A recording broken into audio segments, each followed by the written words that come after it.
7. 7 up by scan. No pressure. All right, what's up, everybody? Welcome to the show. It's a special Happy Halloween edition.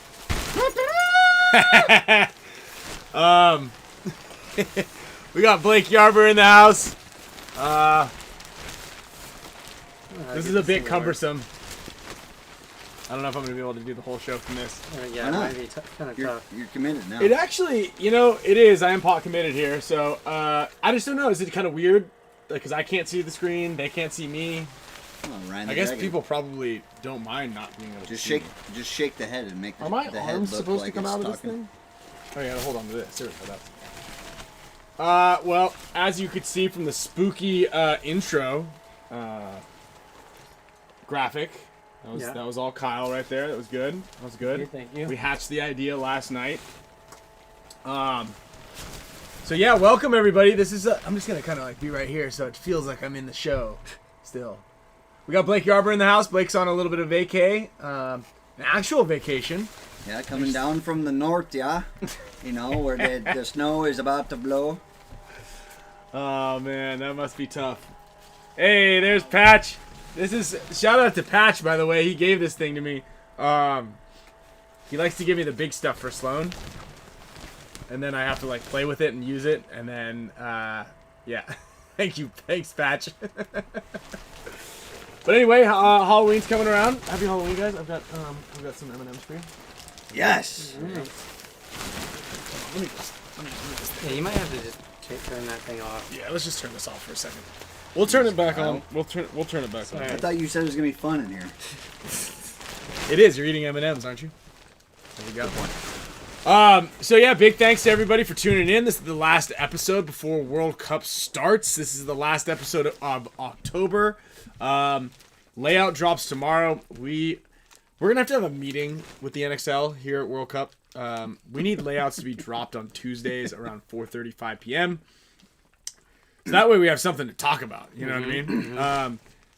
Kyle, he was wearing an eye patch a second ago. Yeah, I can't. It hurts your head. It's hard to see. And it, like the strap is like doesn't really work out that well. Yeah. Plus you're gonna get whatever Oliver had on your eye. That's why I said I think I need a pink eye. Yeah, I know. I was kind of just tempting you to wear it. Yeah.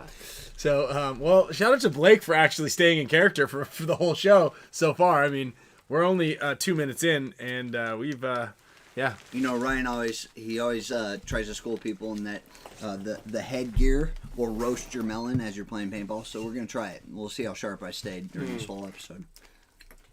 Well, did you bring your sharpening stone with you? I did, of course. Okay, good.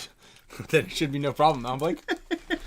So, yeah, he carries a sharpening stone everywhere he goes, just in case his knife gets dull, like in real time. He needs to be able to sharpen it when you're cutting stuff, like in real time. You always got to be prepared, right? Yeah. Always be prepared. Yeah. I'm running out of space. Yeah, how's your thumb? I was about to perform some surgery on I know. I got antibiotics today. What happened? Yeah, I don't know. It's just I started swelling up and pus started pouring out of it. The side? Right here. See that little guy? Hangnail? No, there's no. I didn't pick. This is like the one fingernail I didn't pick. That's what I get. No, there's nothing. Like there's no hangnail. There's nothing around there. It's just like really, really painful. Ooh. And then I'm like squeezing pus. Blake convinced me to drain it. So I was in the car and we cut it open and just immediately started gushing pus out. It was extremely painful. Yeah. I never know when you need to cut cheesecake. Yeah. Put it in like hydrogen peroxide. That's the one thing you don't need a sharp knife for is cheesecake. How brilliant is that? They took cheese and then they made a cake out of it. Cheesecake. It's just as good as it gets. Very English. Brilliant. Speaking of brilliant things, my favorite. Is it? Dessert. Cheesecake to get you for a birthday. Cheesecake. Ship it? Yeah. It's gonna be melted. Frozen one. Oh. There you go. What do you get? So we got a really fun show for you guys today. Obviously, Blake's live in studio, so we're going to chat with him a little bit. We've got Mickey and Mark from Kirgo, and Mark is actually from Uprising as well, who are going to be jumping on the show, talking about odds, talking about betting, talking about the World Cup, and what you guys can expect from Kirgo.com in that portion. And also maybe we'll get a little taste of what the payouts have been. right? Because I think that was one of the big things on people's minds was, are these guys legit? Is it going to be paid out? I know you know people that have made a bunch of bucks. I know some people that have made a bunch of bucks. Eric Hunter is an avid. He always watches anyway, but he's just super stoked, and he bets on every single game. Does he? Yeah. Wow. Oh, he's stoked. He's stoked. I hope his wife isn't watching this. I'm not sure if that's the shared money or not. Gamble responsibly, please. But and then Mafia has done a really good job. He does the picks, and I think he's doing a really good job of promoting the Kirgo guys as well. So really excited to see that coming on. First off, big shout out to all of the show supporters. Everybody who you see, your names are in green.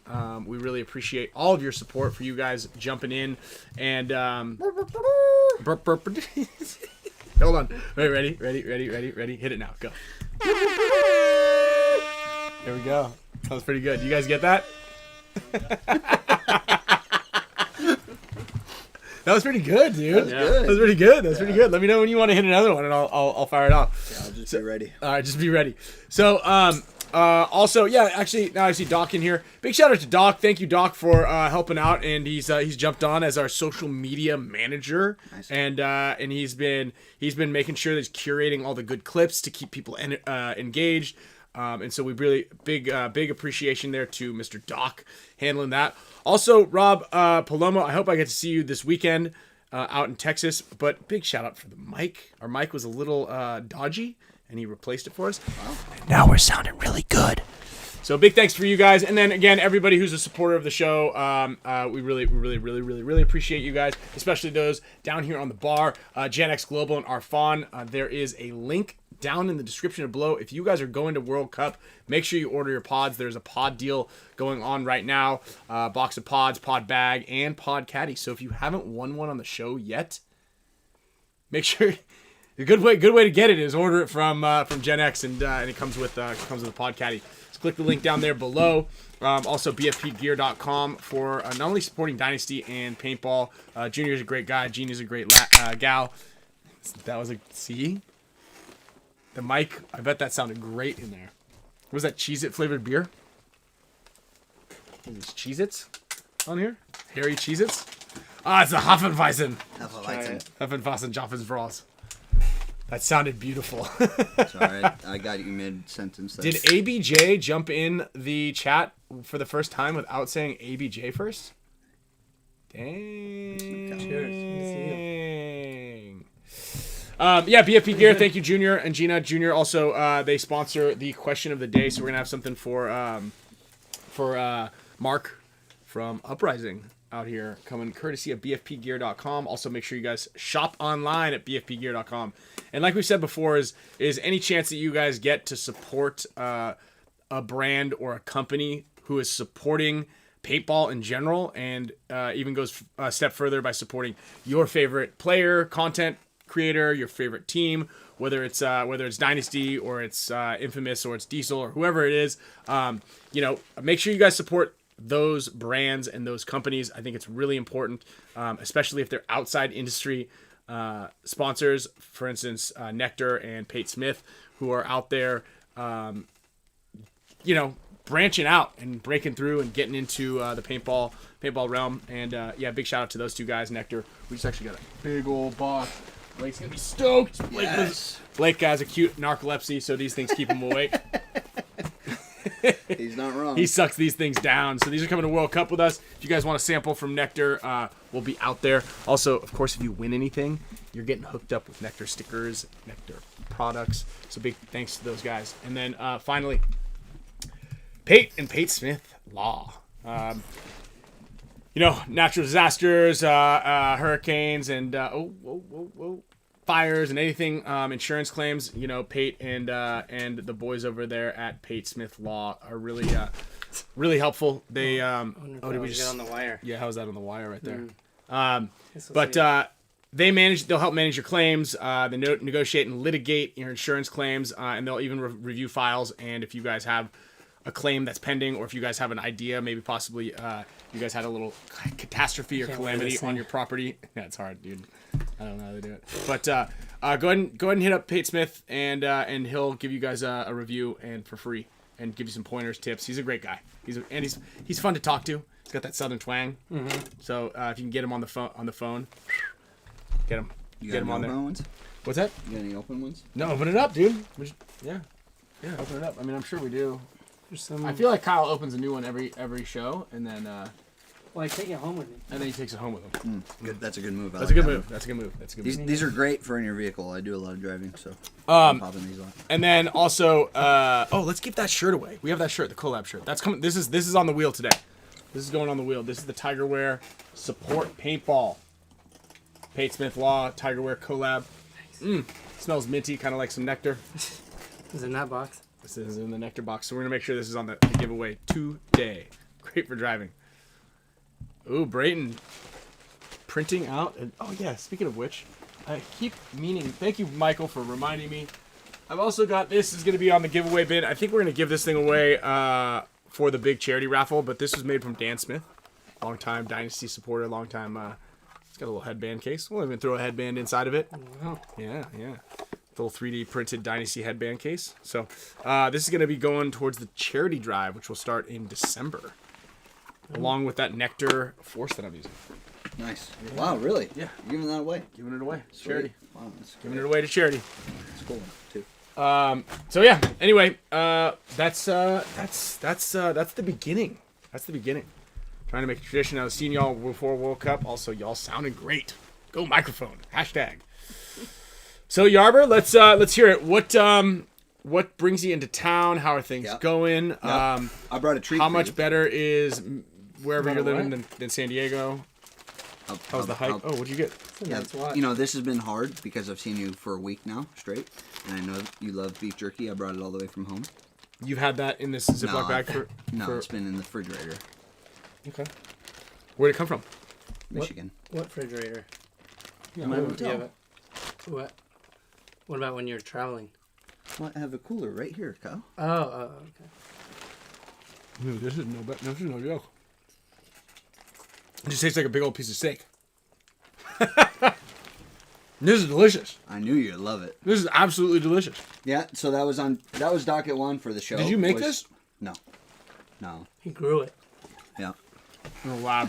So imagine if this whole time Blake has been playing Russian chess with us with a long con on this pool, develop the technology to clone red blood cells and make meat out of like however the hell. So I mean, the reason I know that Ryan likes beef jerky is we used to go up north towards Mammoth, and Ryan would go, and I told Ryan to stop at this jerky place up there. Alien jerky? No, mesquite. Dude, you know what would have been the biggest?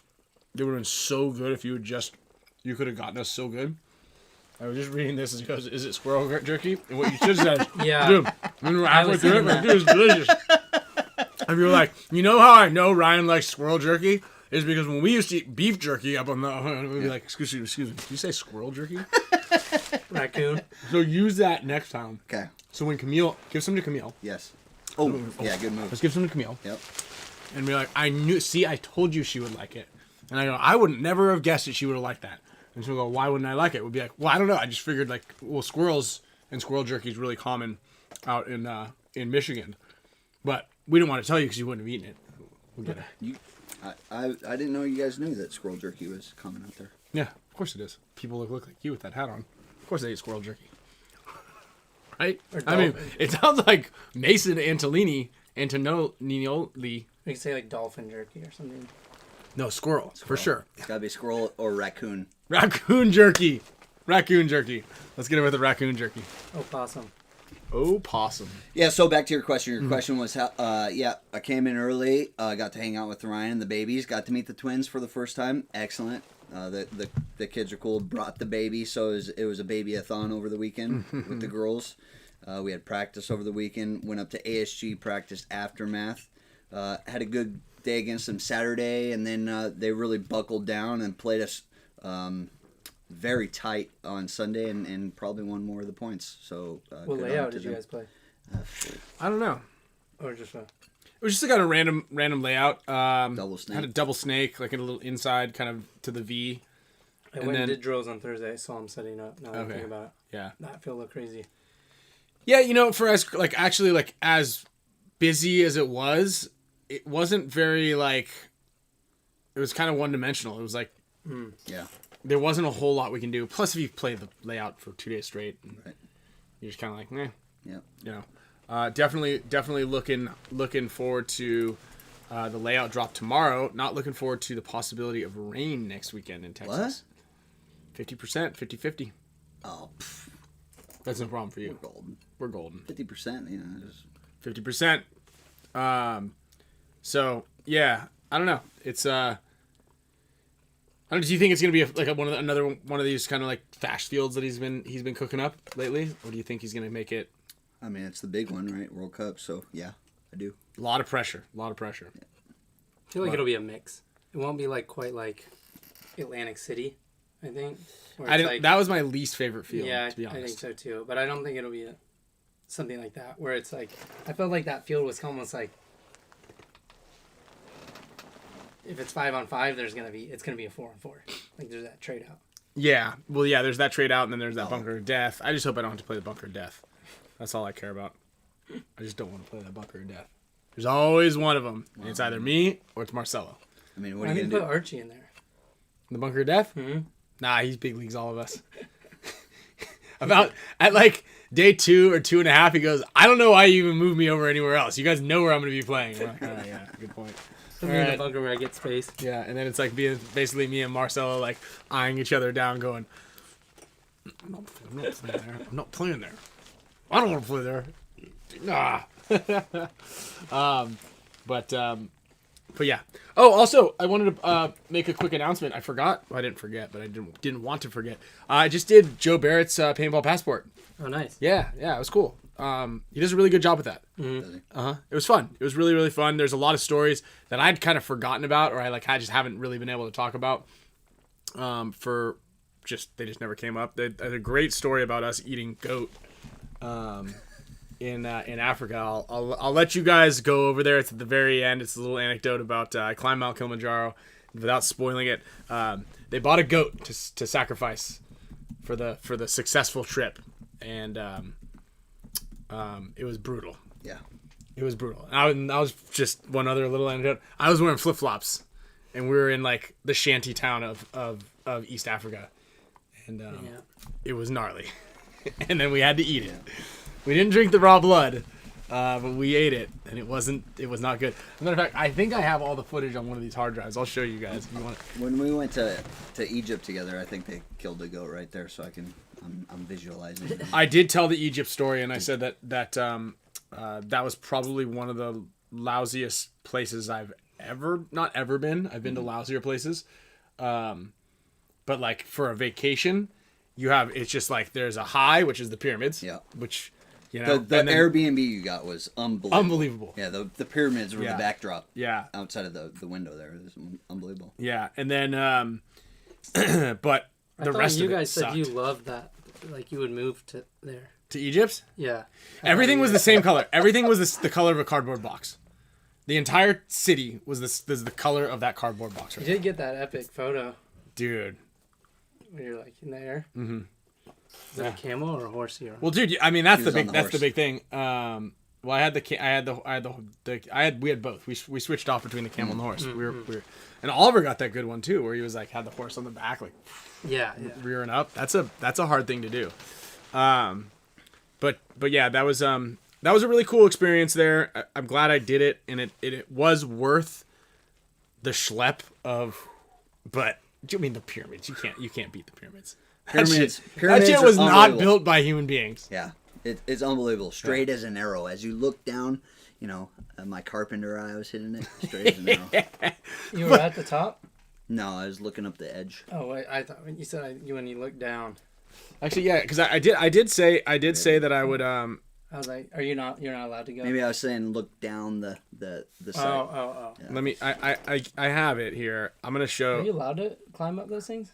You can pay someone. Yeah. Or you can go. You? Yeah. No.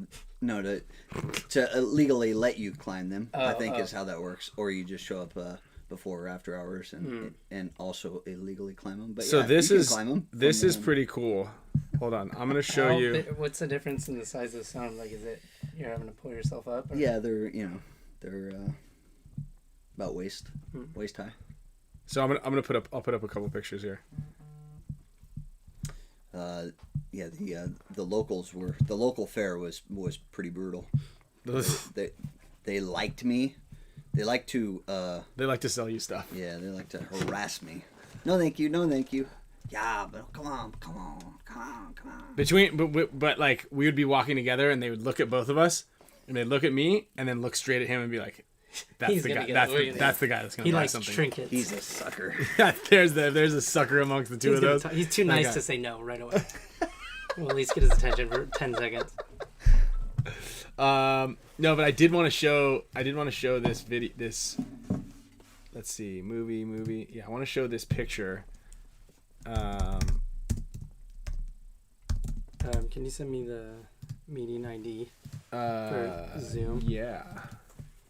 So this is cool. I mean, this right here kind of says it all from the sense of how the ingenuity. I mean, there's no eraser, so let's just talk about that. Right. You know what I mean? Like, you make one of these squiggly lines or this little foot or whatever, and you make it wrong. Like, it's like you're writing in cursive, and you're like, well, what do they do? What did that say? I can't believe they were letting me touch the wall. And how it doesn't like get worn off. Yeah, all the oils in your hand. Oh, I didn't even recognize that was you. I thought it was somebody that worked there.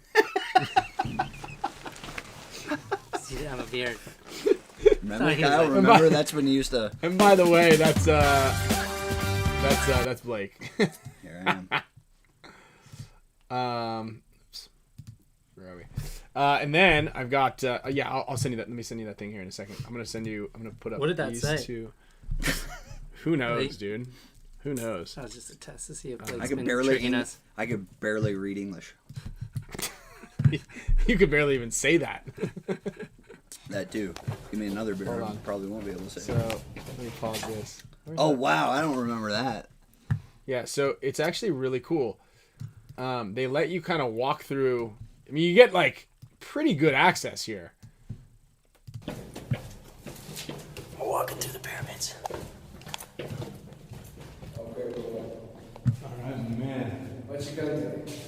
Which country? New Zealand. Welcome. Thank you. Watch it very meditative for sexy dynasty. Sexy dynasty. That's underneath? It's inside. We're like inside the pyramid. Whoa. Titty. Yeah. Titty. Which is the light of your effects. So this is titty. That's all. Is that like all over all the walls? Two titties. Not all of them, but a lot of them. But a lot of them. Yeah, when you enter the big chambers like that one. This is actually the next step in evolution right here. I think it was called the Queen's Chamber. Yeah. I mean, look at there's just like they're everywhere. I think that we're what gonna that's keep saying touring. is how beautiful she was. Yeah, Blake. Do you think if Blake's you a went little- there like around this time, there'd be like live mummies walking around? For sure. Halloween. Oh, I like where your head's at on that one. This is the king name. His name is Titty. So And then just kind of getting close up shots of titty. of all that. Titties. Someone asked earlier too, some birds inside. Mason, if you guys like blind layouts. Love them. You like blind layouts? Love blind layouts. You wish it would go back to that? Well, I don't know. I love all formats, but I do genuinely love blind layouts. It seems like you get to see creative players get creative faster. It's just exciting to watch. It's exciting to watch from my perspective to see the artists in our league. You know? I do feel like that Atlantic City layout though. If we had had more time on it, we would have seen cooler stuff in that middle structure. Yeah, the problem with those the blind layouts is like the practice part of it. Well, no, it's just I mean, you have a lot riding on the moves. So like you said, there was a great move up the middle. Like I saw it, I knew what it was, and I wanted to do it against the Russians or against Aftershock rather. It's just it was like we didn't get a chance to test it. Right. And if your games are really close, if you're not blowing teams out of the water, you don't have a lot of time to experiment. And so that's why it's kind of a little bit tricky. And actually maybe Bobby's onto something. You do one blind layout a year. And I think that's also just kind of elaborating on that and just kind of building upon that. I think you can do a lot more with each like layout, with each event, to really make it more unique. Because if you look at all the other sports, like there's something really cool about each other sport where they have a specific event-oriented atmosphere, I guess you could say. So like golf, right? You're going to a different place. The layout's different. The ambiance is different. It's like really centered around that area. Or surfing, or the F1, Formula One. And I get it. Like each event has its own unique layout, but I think they can do a little bit more to make the event feel like it's actually in that location, just slightly more. Oh yeah. And we talked about it at the beginning of last year, or this year, was kind of like making an event specific trophy. I think that would be a home run. That's a must. Yeah. I mean, I even designed a trophy for the NXL for Vegas, and I said, you guys should do this. Like, this is what you should do. And then have each major sponsor get one. Like, there could be the HORMESIS Gamblers Open, like Las Vegas Open presented by HORMESIS. There could be the Dallas Open presented by Tigerware. Be whatever it is. Like, each event, and, the guys can bid on that, and they have to provide the trophy. Because back in the day, I guess you don't remember Europe, but, like, every European event, the promoter was trying to outdo the guy before him. And that kind of made it really cool. And MPPL back in the day was very similar. But, like, in Europe, you came away with these super ornate, amazing trophies because Laurent wanted to have a better trophy than the guys from the Max's Open in Germany, who wanted to have a better trophy than the guys that did the Portuguese event. So you'd always have these really cool, you've seen a lot of those European trophies, really cool, ornate trophies. It was like, this is who presented this event, and this is the trophy they give. So if you're, if you decide you want to be, you're a paintball sponsor, Joe Schmo's Paintball Shop, and you're like, I'm going to sponsor this, and it's Joe Schmo's Paintball Shack, and you're like, oh, here's my trophy, and it's just like a little, little thing. You're like, everybody goes, oh, well, this one kind of is lame.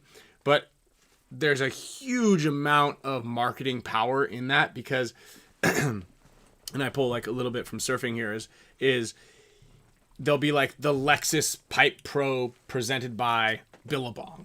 Say Billabong's like one of the companies that makes surfing gear. And if you're sponsored by, so basically if there was an event sponsored by JT, then the trophy would be presented by JT. So if you're an HK team, or you're an Empire team, or you're a Die team, and you win that event, you're holding up the JT trophy. And so across the board, it doesn't really matter, and everybody's on the same page. It kind of like helps to grow the sport in that sense by allowing sponsors to kind of like have a little bit of crossover, because there's a good chance that if Die sponsors an event or Eclipse sponsors an event, there might be a team that's sponsored by Lux or Field One holding that trophy up, and now those guys kind of, you get extra shine. So it kind of like it lends itself to cross promotion, and I just think it's just for the betterment of the sport. Sure. And it's such a cool, because if you look at traction on social media, everybody in paintball is posting pictures of them shooting off the break or posting in a corner or la da da da da, and it's just kind of mundane. But the second you post your trophy, that's like the second most liked photo or engaged photo, aside from when you got married or had a kid. That's what people want to see, is like triumphant victories. Yeah. So I mean, that is the hardest picture to take, anyways. You holding a trophy. Yeah. You got to win the event. You got to win the event. Yeah, it's easier to have a baby than it is to win an event. Certainly easier to get married than win an event. You're not wrong. So yeah, you know what I mean? Anybody could have a kid. They should do the Vegas layout blind. Since you're gambling, just seems right. And it's the first event. What, I'll take that. Did I hear no Vegas next year? No. And we need to get Tom on the horn at some time. We were talking about going back to Phoenix, weren't they? Yeah, I think Phoenix might be on the. So you know what we need to do, and we also need to talk about, because I think Mickey and Mark are going to jump on here in a second. But can't win on accident. That's.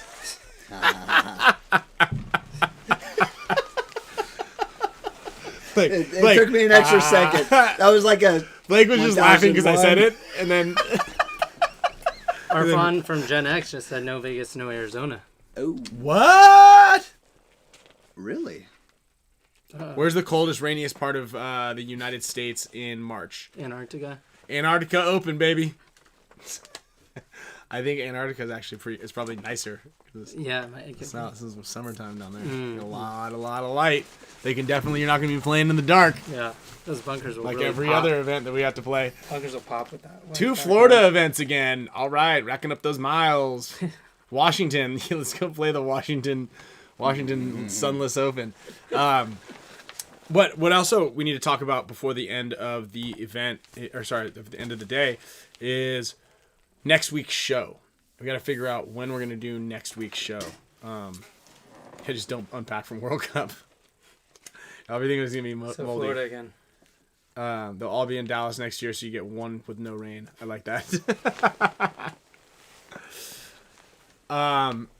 Yes, and Nick Reed, that is something that they're working on. I mean, they have Hertz, they have Landry Logistics, they've got Pate Smith. They are working on outside industry sponsors, and I know Tom does a lot of work, and we can kind of go over some of his other events. And Are you coming back here? Or are you going? I'm coming back. You're coming back. Yeah, I'll be out. I got to come back because stay out there? Yeah, we're practicing in Florida this weekend. Nice. And you're staying out there? Yeah. That's a good move. What are you guys gonna do? I mean, are you gonna draw all week, or what's your plans? I think we're doing Saturday, Sunday, Monday, and then probably have Tuesday off. Saturday, Sunday, Monday. I like that schedule. Yeah, have Tuesday off, and we start Thursday. So Yeah. Mm-hmm. I guess practice Wednesday, so have one day off. Yeah. So we should figure out what the schedule are. Can you check to see if the schedules are live? Yeah. They are. Oh, they are. The brackets are live, but are this a schedule? Yeah, they were live last week's show. That's why I was like, we should do the picks, but Oh, I didn't know. No, we wanted to see the layout. yeah. So, speaking of the picks, if you guys were already involved in the picks last time, or if you really want to be involved this time, it's $25 entry fee. Steve, I see you in there. Both Steves. And Lando and everybody else will do the legal beagle betting, but we want to see the layout first. So once the layout drops, we'll get that group chat rolling again and add people as needed. Yeah, they're all out. Okay, so let's find out when you and I play on Wednesday. So you're at 1 p.m. Wednesday? Yeah, or Thursday. You're at 1 p.m. and when are we? 11. So we have 2 and 3 o'clock free? Oh, no, you have a 3 p.m. Yeah. Okay. Trying to make sure we didn't have... It looks like everyone only has one game on Thursday. You have 2. No, you don't. Oh, yeah, we do. Yeah, you have 2. 1 and 3. Yeah, 1 and 3. So what we'll do is we're going to try to figure out a time to do the show next week, and we're going to do it live. Chris Sawtell is bringing his Starlink, and he's got a T-Mobile hotspot. Wow. So we'll be double zooming, and I don't know exactly how that works. Can we plug it into both sides of the computer? You can do that. So we're going to do our best to get that rolling and figure out a good time to go live for like an hour or so, kind of like what we did last time. We did it during the Navy, the Armed Forces game last time. Look at that game number 1, Tauntauns versus Uprising. That's a good one. It's a good one. Speaking of Uprising, we got Mickey and the boys over here. So let's do this. I'm going to toss on the NECTR projector right here. We're gonna get the boys in on the screen. Shout out to the boys from NECTR projector for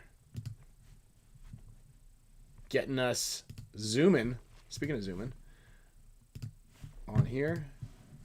Let's go. Oh, I had a great idea. Dude, I can't wait to hear it. Okay, so you guys have your shirt and it says Juicy. Uh-huh. It needs to have a button on the shirt that you can push and go, Juicy. That's actually a great idea. I just think it might be a little bit advanced for what we. A little pricey. Little pricey. I mean, I think people would buy into that, right? Just add a battery pack or something. Yo, what up, guys? Test. Can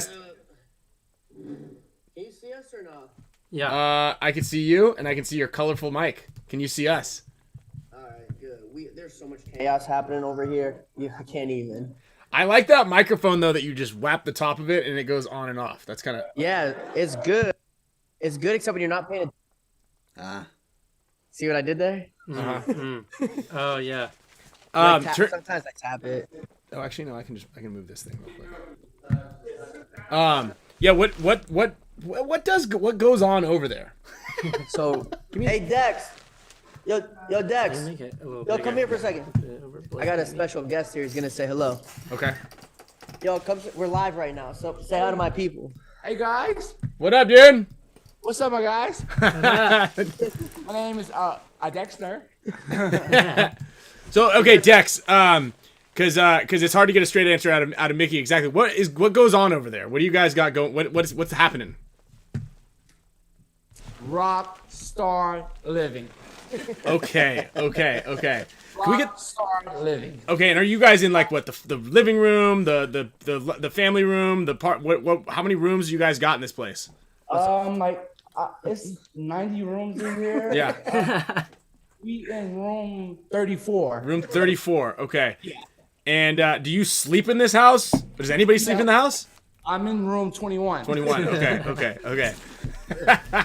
And listen, So what do you guys? What's the daily that goes on down there? So we're throwing a festival for Halloween Inside of the house? Well, my whole property is 6 acres here in the Hollywood Hills. I'm So sorry. we're gonna Let's Yeah. rewind that real quick. 6 acres? I got Yeah. 6 acres. Is any of it flat, or is it like kind of how Hollywood is, where everything's about to fall down if it rains hard? The answer to your question is yes. We're gonna put bunkers here, and yes, we're gonna compete. It's a lot of land, including hills and flat land. Guest house, basketball court, tennis court, boxing ring. Main house has 8 bedrooms. Sheesh. We're gonna put a dirt bike track where we're also putting a little paintball field just for like drills and stuff. Wow. But yeah, so on Thursday, Halloween, we're gonna have 2,000 people here for a festival. 2,000 people? Yeah, across all 6 acres. But then tomorrow, there's an event called Nothing But Heels, which is the same owner as the Black Tape Project. So they're here setting up, doing photos of some beautiful women. Can you pan the camera around? I'm done talking to you. Can you just pan the camera around a little bit? Let's just. Oh, wow. Where's this tape project happening? wanna say hi? Is this camera mobile? Is the next question. So she's part of it. She's taking photos. Hello. How you doing? All right, I need to blow up my screen here. I've got you guys way too small on my end. All I see is Mark's big old head. Well, it seems like you guys are having a blast out there. Pretty always. Just kind of like constantly creating content and I don't know, doing what exactly? Yeah. Gambling? I guess we're gambling too. Should we talk about that a little bit, maybe? We definitely gamble on Kirgo. We do a lot of gambling on Kirgo.com, and we play a lot of paintball. And in between, we try to have some more fun. Okay. And Mark, how are you liking it? Mark, are you in one of the 8 bedrooms, the guest house? Are you in the pool? Are you in one just camping in like the 6 acres of woods? I'm in room 16. Okay. It's nice. I moved down here like a month and a half ago from Washington. I moved down here to work for Kirgo, and spent time with Mickey, and it's really nice. And I thoroughly enjoyed it. I go to ASG. I got to see you guys this weekend. Yep.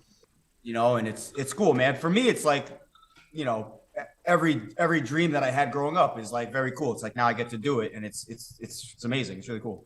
I enjoy it, and the weather's great. A little bit better. You're not going to need to worry about the.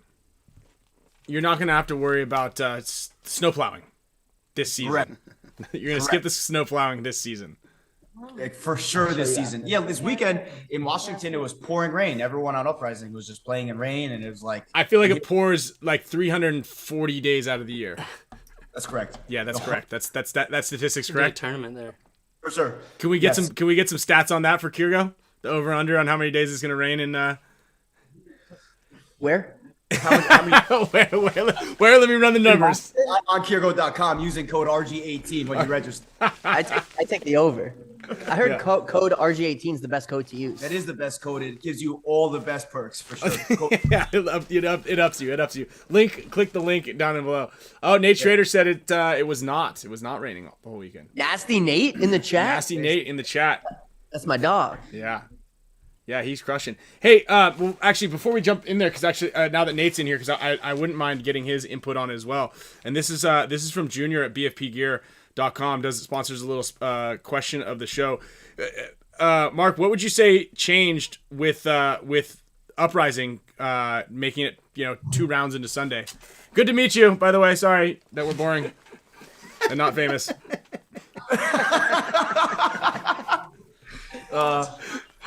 I'm back. My bad. Just kidding. I'm busted. Hi.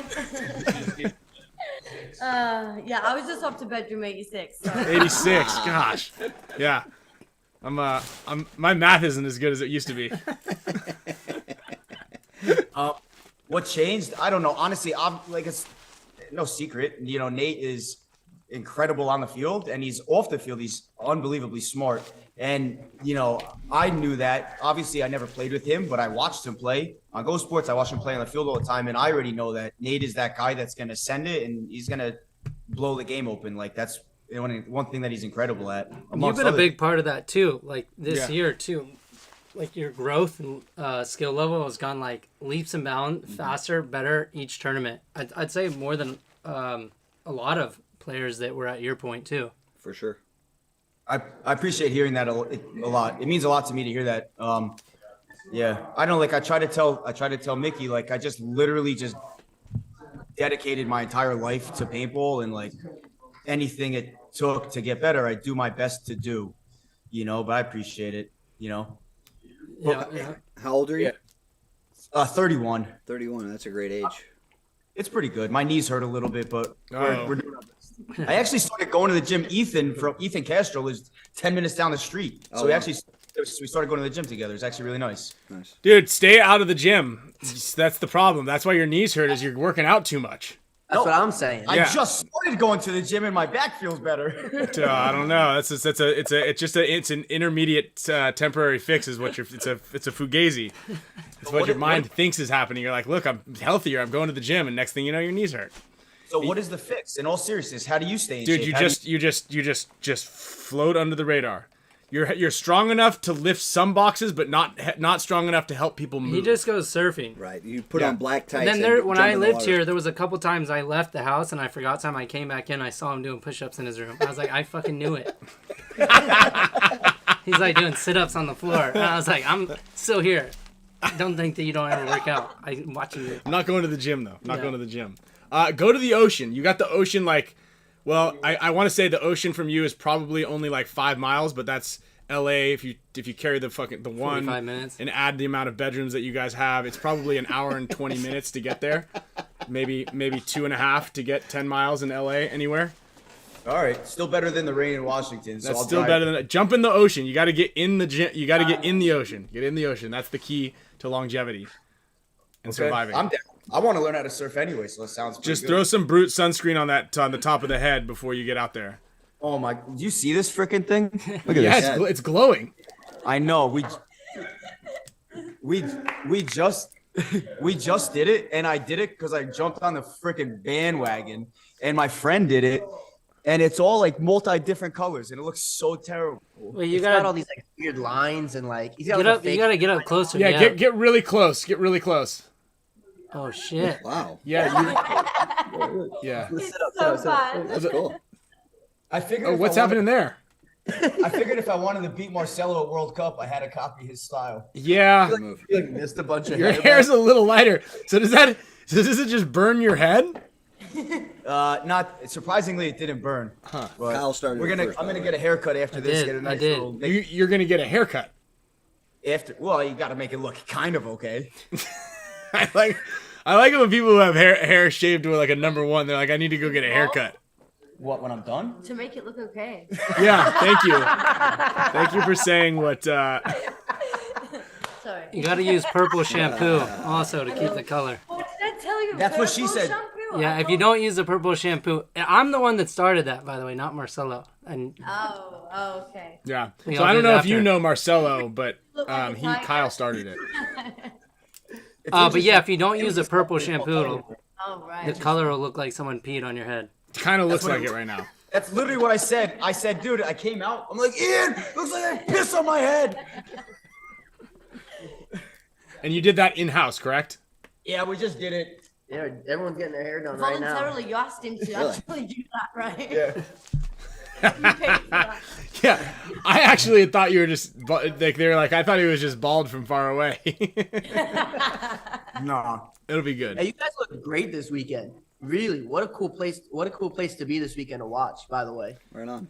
Yeah, thanks, man. I mean, Sunday was a little. We left a lot on the table, but it was. We had fun, man. It was. It's nice to be able to get back on the field after having that long break. Obviously, the last event wasn't where we wanted to be by any means, but we're just having fun still. I think is something that's really important. Are you going out to World Cup, Mickey? bro, Oliver Lang is my assistant coach. Get out of here. I've asked him to be our assistant coach, and he won't help us. So check it out. So this is oh, by the way, Kirgo is offering lines on Oliver Lang's one-on-one tournament in Bangkok. And I was talking to him about it last night, and he's super excited. I told him I was going to say something on your show today, and he's super excited for us to talk about it. Okay, yeah, we're getting to all that stuff. Yeah, I can slow down if you want, but the short answer about my cup journey is so I put a semi-pro team in. We're called the ASG Waniacs. I like that. Yeah, originally I wanted to be called the Wayne Woodruff's Waniacs and put a photo of Wayne on the jersey. That would be epic. I agree. He very kindly requested we don't put his face on the jersey. So we decided to call ourselves the ASG Waniacs, in homage to him. And so we're going out. We're playing semi-pro. It's me, Ben Challenger, Porter Stanley, Bill Stanley, Jay Reynosa, Troy Erickson, and David Ramirez's son, Sticks. Okay. If I could make one request, sure, because I know you've got the film crew and the photographers, and if you're going to go out to ASG, and we talked about it briefly, just have someone on standby to grab a picture of him when he wanes out, if he wanes out this weekend, just so you have it. When he was kicking the trash can. When he was kicking the trash can the other day, when he was beating that poor trash can to bits. We just get one picture like that, maybe not on the jersey, but you could get our boy James from Island Designs to throw that image on a t-shirt. Oh my god. And he could probably, I know you got t-shirt people, everybody's got a t-shirt guy. We fire that off and you put the Waniacs. It's not on a jersey, so it should be cool.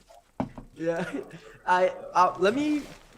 Let's make sure that we do well this weekend so we can proper. All I'm saying is just have the photo ready, just so you could kind of if need be, we fire it on there.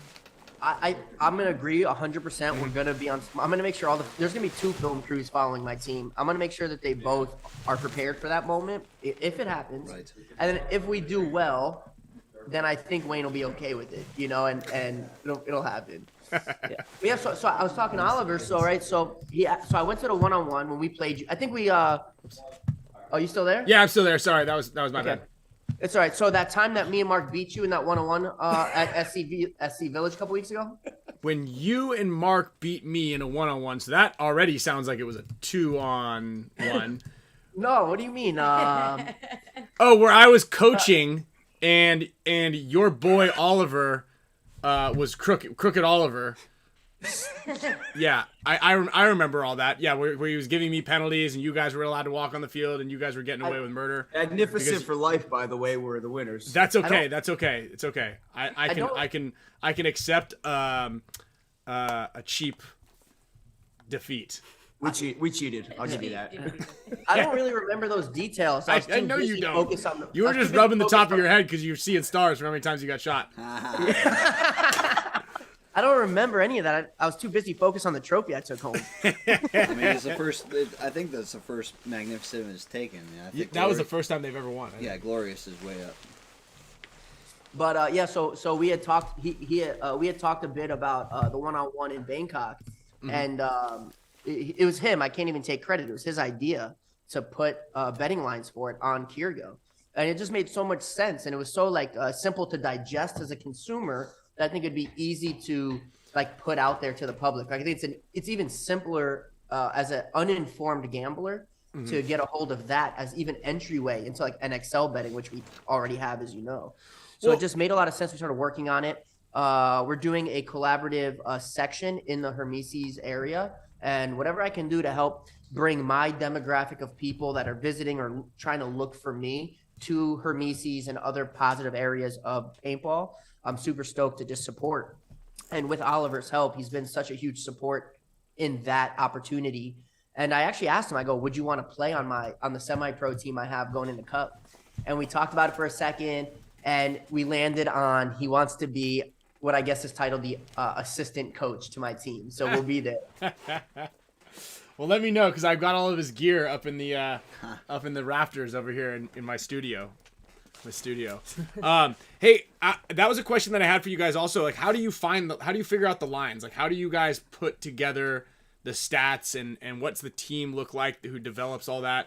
You know, I know that in the beginning a lot of people were very favored the lines in the betting quite a bit, and there were a lot of people that were pretty successful in it, and then you've got to kind of clean things up and made it more fair for your side, I'd say.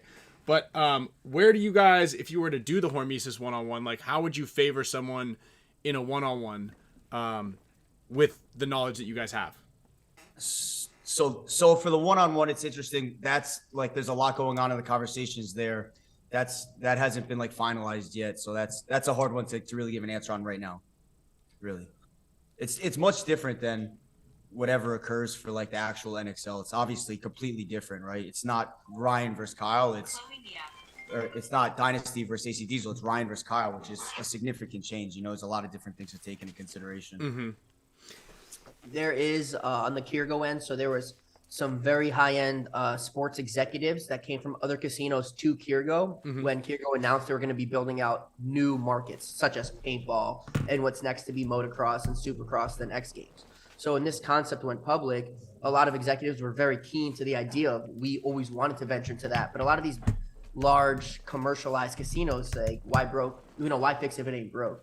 So when they announced that they were going to add paintball, a lot of really smart minds, way smarter than myself and Mark, came in and said, we want to help build models. And on the back end, if this means anything, just some information. So they'll usually reach out to the league. For example, at the NXL, I know that Tom Cole was contacted and Kevin Fillers and so on to work together. And then also to a lot of the leading members of the sport, right? And said, hey, do you have any information or data that can help us?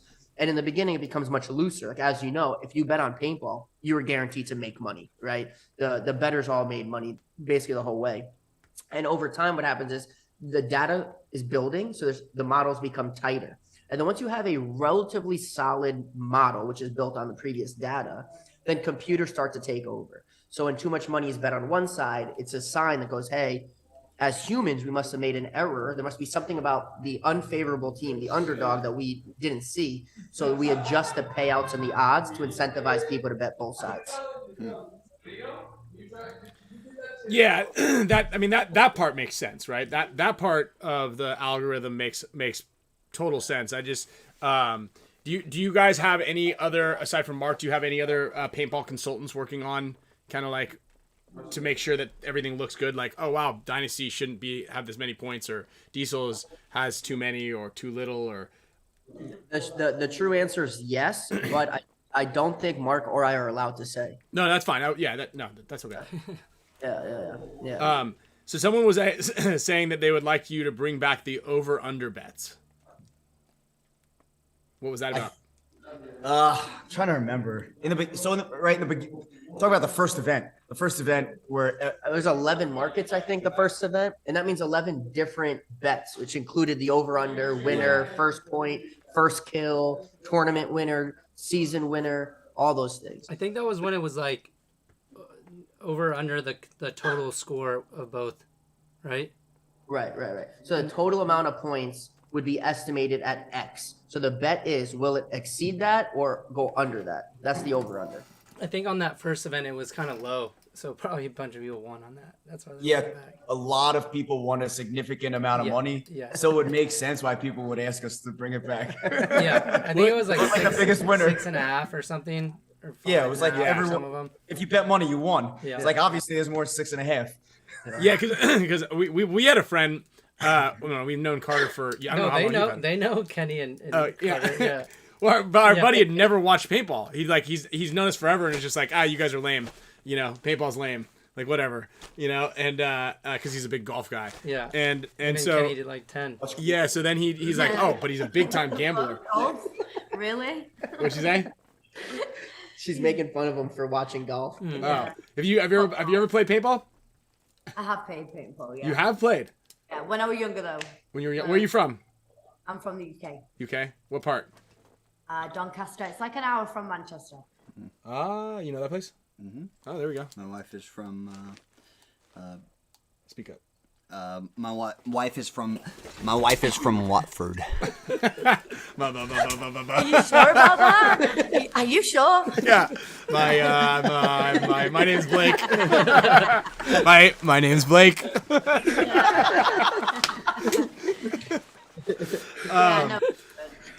We used to play out in Manchester. There used to be an event every year out there, and now it's in, what is that? Where's Ainsley Field? In between, like near Birmingham, maybe. Yeah, where is that? Yeah, I think it is near Birmingham. Okay. Yes. Okay. Yeah. Just on the southeast side. The Spaghetti Junction. You know that? Yeah, the Spaghetti Junction. Yeah. Oh, right on. Yeah, but the one cool thing about it, and I think Mickey, back to what you were saying, is like kind of getting people outside of the realm of paintball involved, right? You want to hope that like somebody on Kirgo who is like, I can't bet on baseball anymore, or I can't bet on, I don't know, whatever sports are not playing, hockey, I don't know what's not playing right now. And they're like, well, I want to bet on something, so what's this paintball thing, right? They click on that and they're like, we're going to get involved, we're going to start watching. So our buddy, who'd never watched us play, he ended up watching every single match, obviously, because he was betting on them. But then he goes, dude, it's actually really cool. Yeah. Like this is super fun. And that event was fun to watch, you know. Obviously, the way the layout kind of dictates what is and isn't fun to watch. But for the most part, you know, like it is pretty entertaining. And then you guys give it that extra element of entertainment. Sure. What's been really good for me is when, you know, my demographic's not paintball naturally, right? Mm-hmm. So when I post about gambling anything, people are like, I'm interested, and they follow. So when I say, yo, you can gamble on paintball now, they go, okay, let me look into this. And in their head, at best, they're picturing woods ball. And then any version of the slowest, you know, X ball game is like the most entertaining thing that they were anticipating seeing. So it's a really cool way to bridge that. Yeah, I mean, I remember the first time I bet on a sports game. I think I bet on like some, I don't know, it was like Ravens versus something in a playoffs game. And I've never been more zoned in to what was going on the TV to make sure that I didn't lose my money. Mm-hmm. Some skin in the game. You got skin in the game at this point, you know? It should almost be a prerequisite. You got to bet. I don't gamble at all. I hate gambling because I suck at it. Right. And I saw one day I was really bored at home, and I put $200 into my Kirgo account, and I started betting on sports. And then my girlfriend was like, "What are you doing?" And I was like, "Because I started watching sports. I never watched sports." And she's like, "What are you doing watching sports?" I was like, "Put a few dollars on this." And I watched sports nonstop for a couple of days. The next thing I knew, I had no money left. Yeah. Next thing you know, I lost my job. I lost my. Please gamble responsibly, ladies and gentlemen. Please don't take that story and run with that. Yeah, actually, and we talked about like little prop bets and fun things like that. Another cool thing someone had is like off-season player moves. You know, like is Mouse gonna leave? Like you know, what teams is he gonna go to? That one could be tough though, because of like inside information. You know what I mean? That one could be a little bit tough actually. But oh yeah, yeah, that's true. But I think generally speaking, those, like, just as whoever said bring the over under back, it was me who pushed Kirgo really hard to have as many markets. You know, again, as many prop fun things. Because for me, I rather bet on who's getting the most penalties than I rather bet on that than who's winning the point. Like, I don't really even care. I want to see people get penalties. I want to like wait for that, you know, and like, you know, so, but again, like just as Mark was saying in the beginning, with no data, no model, and nobody had experience in paintball from the executive side, if you placed a bet on paintball, you made money. So Kirgo said, you know what, let's slightly dial back. Let's build a better model. We need to stay in business. Yeah, and then open more markets. And I don't know what markets. I know the betting lines are live right now for Kirgo. You can place your bets now for World Cup. I don't know what markets are open, but I know they will regularly be adding more and more like those fun bets for paintball. And I got my money on Harry Hussein, by the way, for most penalties. So penalties is live. No, I don't think that one's live right now, but I'm putting it out there. Dude, that would be excellent if I like the penalty concept. And so just as a refresher, in order to bet on Kirgo, you need a VPN. Correct. Okay. VPNs are free, and it's only one click of a button. It's very common practice. Like if you live in Texas and want to watch porn, you have to use a VPN. VPNs are used naturally because they protect from hackers. They protect your personal information. It's a very standard thing in like today's generation. Everybody naturally runs VPNs anyway, and that's what you do. You set the location to Germany, and then you go to Kirgo.com. A lot of gambling in Germany. Yeah. How about parlays? You never allow parlays? I think that there are not parlays only in the paintball. Like in all the other sports on Kirgo, all the standard commercialized sports, you can parlay. I believe not yet in paintball. It's just one of those things that will continue to evolve. I think that's coming. I think for event number 1 of 2025, there will be parlays as well as a few more markets than we have coming in the Cup.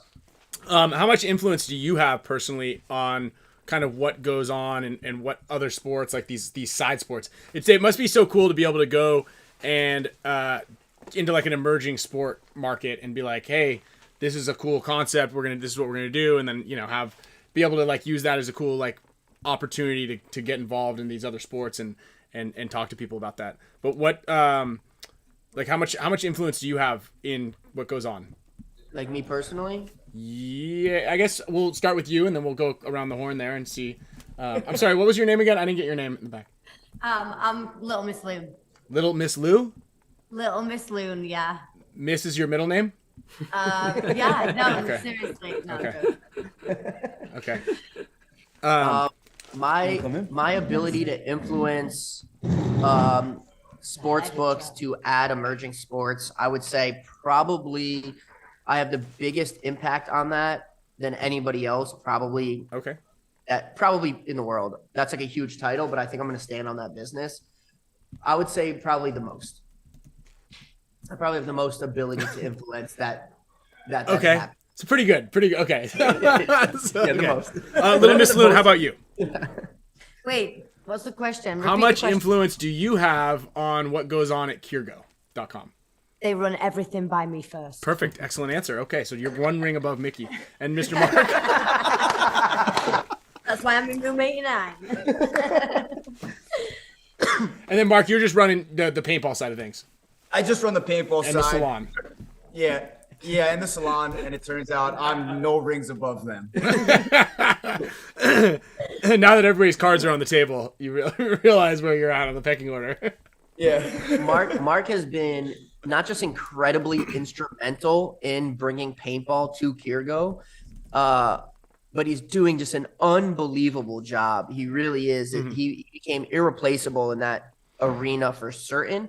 So much so that I don't want to prematurely commit this, but I think as Kirgo adds new cutting edge sports, they may even look to him to expand to those divisions as well. Right. Yeah. I mean, once you no, it's definitely a good base to stand on is as you're building into other markets, you're like, okay, well, we've gotten this model adopted in this, this sport. So like, let's go into all these other ones. And honestly, it's a terrific idea because I know that like a lot of companies and big industry people will be like, no, we're gonna milk the bread and butter that we have. We're gonna go to the 5 legacy sports and we're just gonna continue to do this.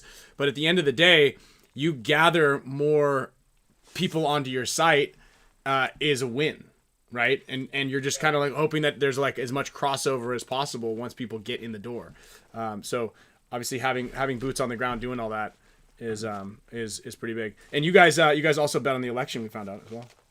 Yeah. I wanted to give you credit for the presidential election, but unfortunately, you're just a little. I was late. I was late to the party. It's a $4 billion industry or something like that. What? Yeah, betting on the election. I think that's what Nancy Pelosi's worth. Yeah, that's she actually bet both ways, double win. She wins both. Speaking of being late to the party, Spicka stood me up last week. Oh no, Mouse threw me under the bus. What were you guys supposed to do? You guys Throwing were, him under the You know, bus. you know that Stealing on each other. I was down to go. Mouse is the one that bailed out. Really? Yes. I'm gonna clip this and send that to Mouse. Send it to him. Send it. What were you guys gonna go up there? No, we were gonna go over to a party, and then Mouse decided to invite a girl over. And so you guys all just sat at Mouse's house and he had a girl over and you were just. No, we were at a hotel. I know. This started to sound freaky. Tell us more. Tell us more. No, we had 2 hotel rooms. So What's Joe next? Barrett stayed in my room, and Marissa came up, so she was there too, and then Mouse went to the other room. But we were all down to go, like Where me, was the Joe girl Barrett, again? everyone. Yeah. So it sounds like it wasn't nearly as exciting as what was happening up where you guys were. It was fun. I was down to go. I was like, Let's talk about this fucking 6,000 person, 10-acre party with the parachuters and the hang gliders and stuff like that. Okay. When is that and what are you guys doing for it? Thursday, Halloween. Oh shit! On Halloween. Yeah. It's a Halloween party. 2,000 guests coming, right? Yeah. Yeah. Yeah. That's It's gonna pretty be killer. a big one. It's gonna be cool. So how does that sort of thing, like, how do you get 2,000 people? I mean, getting 2,000 people to show up is easy. That's LA. not the We're in hard LA, part. right? Yeah, that's not the hard part. But I've driven around on those roads in Hollywood, and it's not. I think it's hard. It's hard to like get a vehicle up one way, let alone 2,000 people up on a hill. Like once a week, I throw a party at my house with about 500 people max, probably. That's it. Light work. I have my driveway's crazy long. My driveway's probably I want to say half a mile or something. And at the top where the road is, the main road's a gate, and next to it's a walking gate. So there's no way to park. So people naturally realize that they have to either get a driver, take an Uber, get dropped off, whatever. And then we have security that checks wristbands or the list up front. And if you're on it or have a wristband, they just open the walking door. And then the party basically starts on the driveway. There's activations throughout. Like for Halloween, we have an X Games show in one of the cul-de-sacs of my driveway. So as soon as you enter, it's a red carpet. You walk past the red carpet, it's an X Games show. You walk past the X Games show, you go to a haunted maze and a sex show and all this stuff. And then you make your way up the property to the rest of the party. Yeah. And what kind of who plans all that? Like, do you have someone that's designated to doing all that? Like, that seems like a job in and of itself. Just making sure that I don't know. People aren't doing flips and landing on other people, and do you have to have permits for that, or you're on 6 acres, you just kind of run it? Yeah. This is my permit guy right here. Yeah, I handle all the permits. Okay, all right. What the fuck I'm doing, all right? You look legit. Yeah, Yeah, you got a jacket on. I trust you. So it's the jacket. So that's Shane Davis. He rides in the X Games and Nitro Circus, pro BMXer. And one of my closest friends, one of my best friends. And so he helped coordinate. Again, there's so many activations, right? Little shows and events or whatever. I got my haircut, guys. Look. I think I'm handsome. Hey, do you want to bleach your hair? We got a guy. I hear you guys got a guy. Yo, I'm gone. So we'll flip a coin. Yeah, so it's an all hands on deck thing. If you're in the team, we all like to party, have a good time, and we usually do these things to meet girls, you know what I mean? And so when that's our primary purpose, all of us are yeah, let's make this the best to meet the best girls, stuff like that. So it's fun planning it, but yeah, we also have staffed professional party planners. So we throw crazy ideas. I wanted to put roller coasters on the mountainside here. And they go, okay, we hear what you're saying. Like a carnival? You want to have carnies in there, running the Tilto wheel? Exactly. Yeah. Exactly what I wanted. So the party planners came in. They go, we hear the words you're saying. We're going to give you the closest to reality that can exist. Mm-hmm. So I told Shane, I'm you're getting a petting zoo. Yeah. This fucker shoots for the stars. We could make a makeshift. Kind of lands on the moon. Yeah. Shoots for the stars, lands on the hills. He wanted a mega ramp. And I can see that. I got a guy that builds all your ramps for the X Games. Yeah, man. You know what? Maybe you should pull it off because I can't. I'll put you guys in touch. He'll come up and build the ramps. We can probably figure it out. You That's know? that's what I told him. I go, put some mega ramps. We'll do a BMX show and a dirt bike show at the same time. All this. And he goes, I hear the words you're saying. I'm going to get the closest to reality that's possible. Right. We're going to rev the engine a couple of times, make a lot of noise, and just tell everybody that they saw something really cool that happened, and then it'll do it. It's just people are probably going to get hit by something. The hardest part was based on the location we chose for the X Games show, that there's no way to get foot traffic past the dirt bikes to the rest of the party. So we had to like push it to the side a little bit. It's a full show. We're doing a full show, but it's gonna be BMX, like the whole like Monster Energy ramps. That's what Shane got. All the BMX riders. Like it's gonna be crazy. But yeah. That's I don't mess with any of that stuff. You should have a throw on Kirgo.com. Will somebody get hurt at the party? I think if you use code RG18, RG18, you can get some action on that one. Yeah. That's what you need to be doing. Yeah. How many people do we gotta escort out the side of the hill? There's like a big long slip and slide, one of those garbage chutes that you just throw the injured people down and they just land down on Hollywood Boulevard. We actually have, it's a 350-foot long water slide. It's in slip and slide. Okay. Slip and slide. It is insane. This slip and slide thing. And then I have this, I'm in the mountains. So I have this huge drop off right next to my house that we're going to be building it on. Wow. And then where do they go? Yeah, where do they go? So when you hit that drop off, where you headed? When you're rolling down to your neighbor's backyard, or straight down? Can you bring Mouse over? You guys will find out. Huh. Can we get? Do you guys? I'm sure someone's got a drone. Do we have any photos? Can we get like a site plan? I'm gonna be out in Texas, and I believe it's gonna be raining. For the 4 days when you guys are ripping this. So, I'm going to be having a lot of fun, and it sounds like you guys are going to be having just a hair more than I am, but we'll get you some footage. just a hair. I want to see the slip and slide, which sounds like just like a big Costco tarp with some water on it. No, bro, they make industrial slip and slides. Because when it rains, like I got a hill by my house, and we just we go get some of that 6 mil Visqueen, and we put it up there, and then we get a lot of soap and squirt it on that thing. Put our wetsuits on. I don't think I have the videos of that thing in my phone. Hold on a second. Yeah, Coach Beard is saying Mark had better make practice. I'll be there. My flight's at 6 a.m. Trust me, I'm gonna be there. Thursday morning or Friday morning? I have to be here. Frickin' frack, huh? I have to be here Thursday, so my flight's at 6 For you. I've been in your same shoes. Hey, look, guys, I'm sorry. I've got to be at this party. Like, it's literally like there's 2,000 people there, and it won't happen without me. I tried, no bullshit. I tried to get out of it so I could go get good sleep and go practice, and they told me I can't do it. Remember when you had to miss practice because you had to be a photographer at Stagecoach? Yeah. I say a similar story. I missed practice because I had to be a photographer at Stagecoach. You understand. The event wouldn't, it wouldn't have gone on without me. Cowboy hat and all. Cowboy hat and all. So what's next for Kirgo? You got this, Mark. I don't know what's next. What's next? We're gonna keep building on what we're doing. It was really interesting.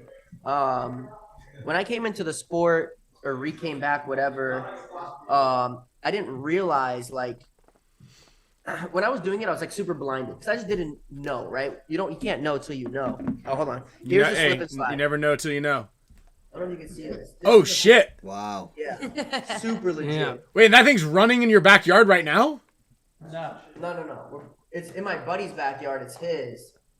Oh shit! What up, some shit? Okay, here we go. Now we're talking. How far? How big is that thing? 350 feet. Damn. Oh, it's accident. It's insane. It's on purpose. It's on purpose. Does it look good? Yeah. But as far as Kirgo goes, like a tiger. yeah. So when I first came in, I was like super blinded just because I didn't know, right? And you don't know until you know. And so I just knew from wanting to hang out with Mark more, and then we came up with the idea to add paintball to Kirgo. And I understand why in the beginning some people were I would say skeptical. And it's because so many people have entered the sport with good intentions and just burned the sport, burned whoever was involved, and left. And to them, it didn't matter because paintball wasn't their whole world. Mm-hmm. So to them, they're like, yeah, we might have ruined some things for paintball people along the way, but in their selfish minds, they were like, who cares? You know, gone and forgotten. And Mark was not going to let that happen, especially by me or anything he was involved in. So something really cool that happened through this first season is how many people after event number 2, event number 3, event number 4 have proactively called Mark and said, how can I get involved and support Kirgo? It's only adding positively to our sport, and we're here to stay. And I think just building on that without even needing to do more per se will really go a long way this next year. And do you see the subscriber base? I don't know if that's what you call it exactly, growing from event to event with Kirgo? And immensely. Okay. I think we actually went 10x. Once, you know what? You want a real data point? Let me ask. Okay, hold on. The CEO is actually standing next to me. He just walked downstairs. Let's get him in here. How many floors do we have over there? Also. This is Kevin. He's the CEO of Kirgo. Hey, take a seat. Come on in here, Kevin. Get in, Kevin. Yeah, how's it going, guys? What up? How are you? Good. The camera's like down. It's very fitting for Halloween because everybody who's been talking to us has been kind of headless when they come in. It's just they're standing there like the headless. There we go. All right. There we go. Kevin, nice to meet you. I'm Ryan. Kyle. Nice Kyle and Blake. We play professional paintball, and we've gotten really good, reviews. We've been talking with Mickey forever about, the Kirgo thing and what you guys are doing. Pretty cool concept to get, new markets, emerging markets involved, and then just kind of like the pitfalls and the of creating the product, I guess you'd say, into a market that you haven't really been in or this has never been a part of. Well, one of the things I'd say is that, like, when we're looking at what we're going into, one of the most important things when you're creating a new market is the foundation of it, right? And the community of the paintball people and everybody that's involved in the sport. Something that stood out to me that was interesting to me and told me in the beginning that it was a really strong foundation was that most of the players, the professional players, work 2 jobs. They work their jobs to support their passion for paintball. And that alone, like when I was talking to the guys, and it just really blew my mind that these guys, like, their number one focus is paintball, right? But they all have jobs to support that focus and that love and that passion for the sport. And that is, like, there's nothing better for a foundation to build something on than that. Right. The community. Yeah, that's absolutely right. And it's funny because paintball is kind of prior to 2008, I would say like 2002 to 2006 or so, 2007 was definitely one of the higher, I guess, paid kind of time frame. And then since then, it's been kind of steadily like just plateaued. A lot of it has to do with just the industry and margins. A lot more companies have come into and with competitive pricing, and that really brought down a lot of the margins. So there's just not a lot of sponsorship dollars in it.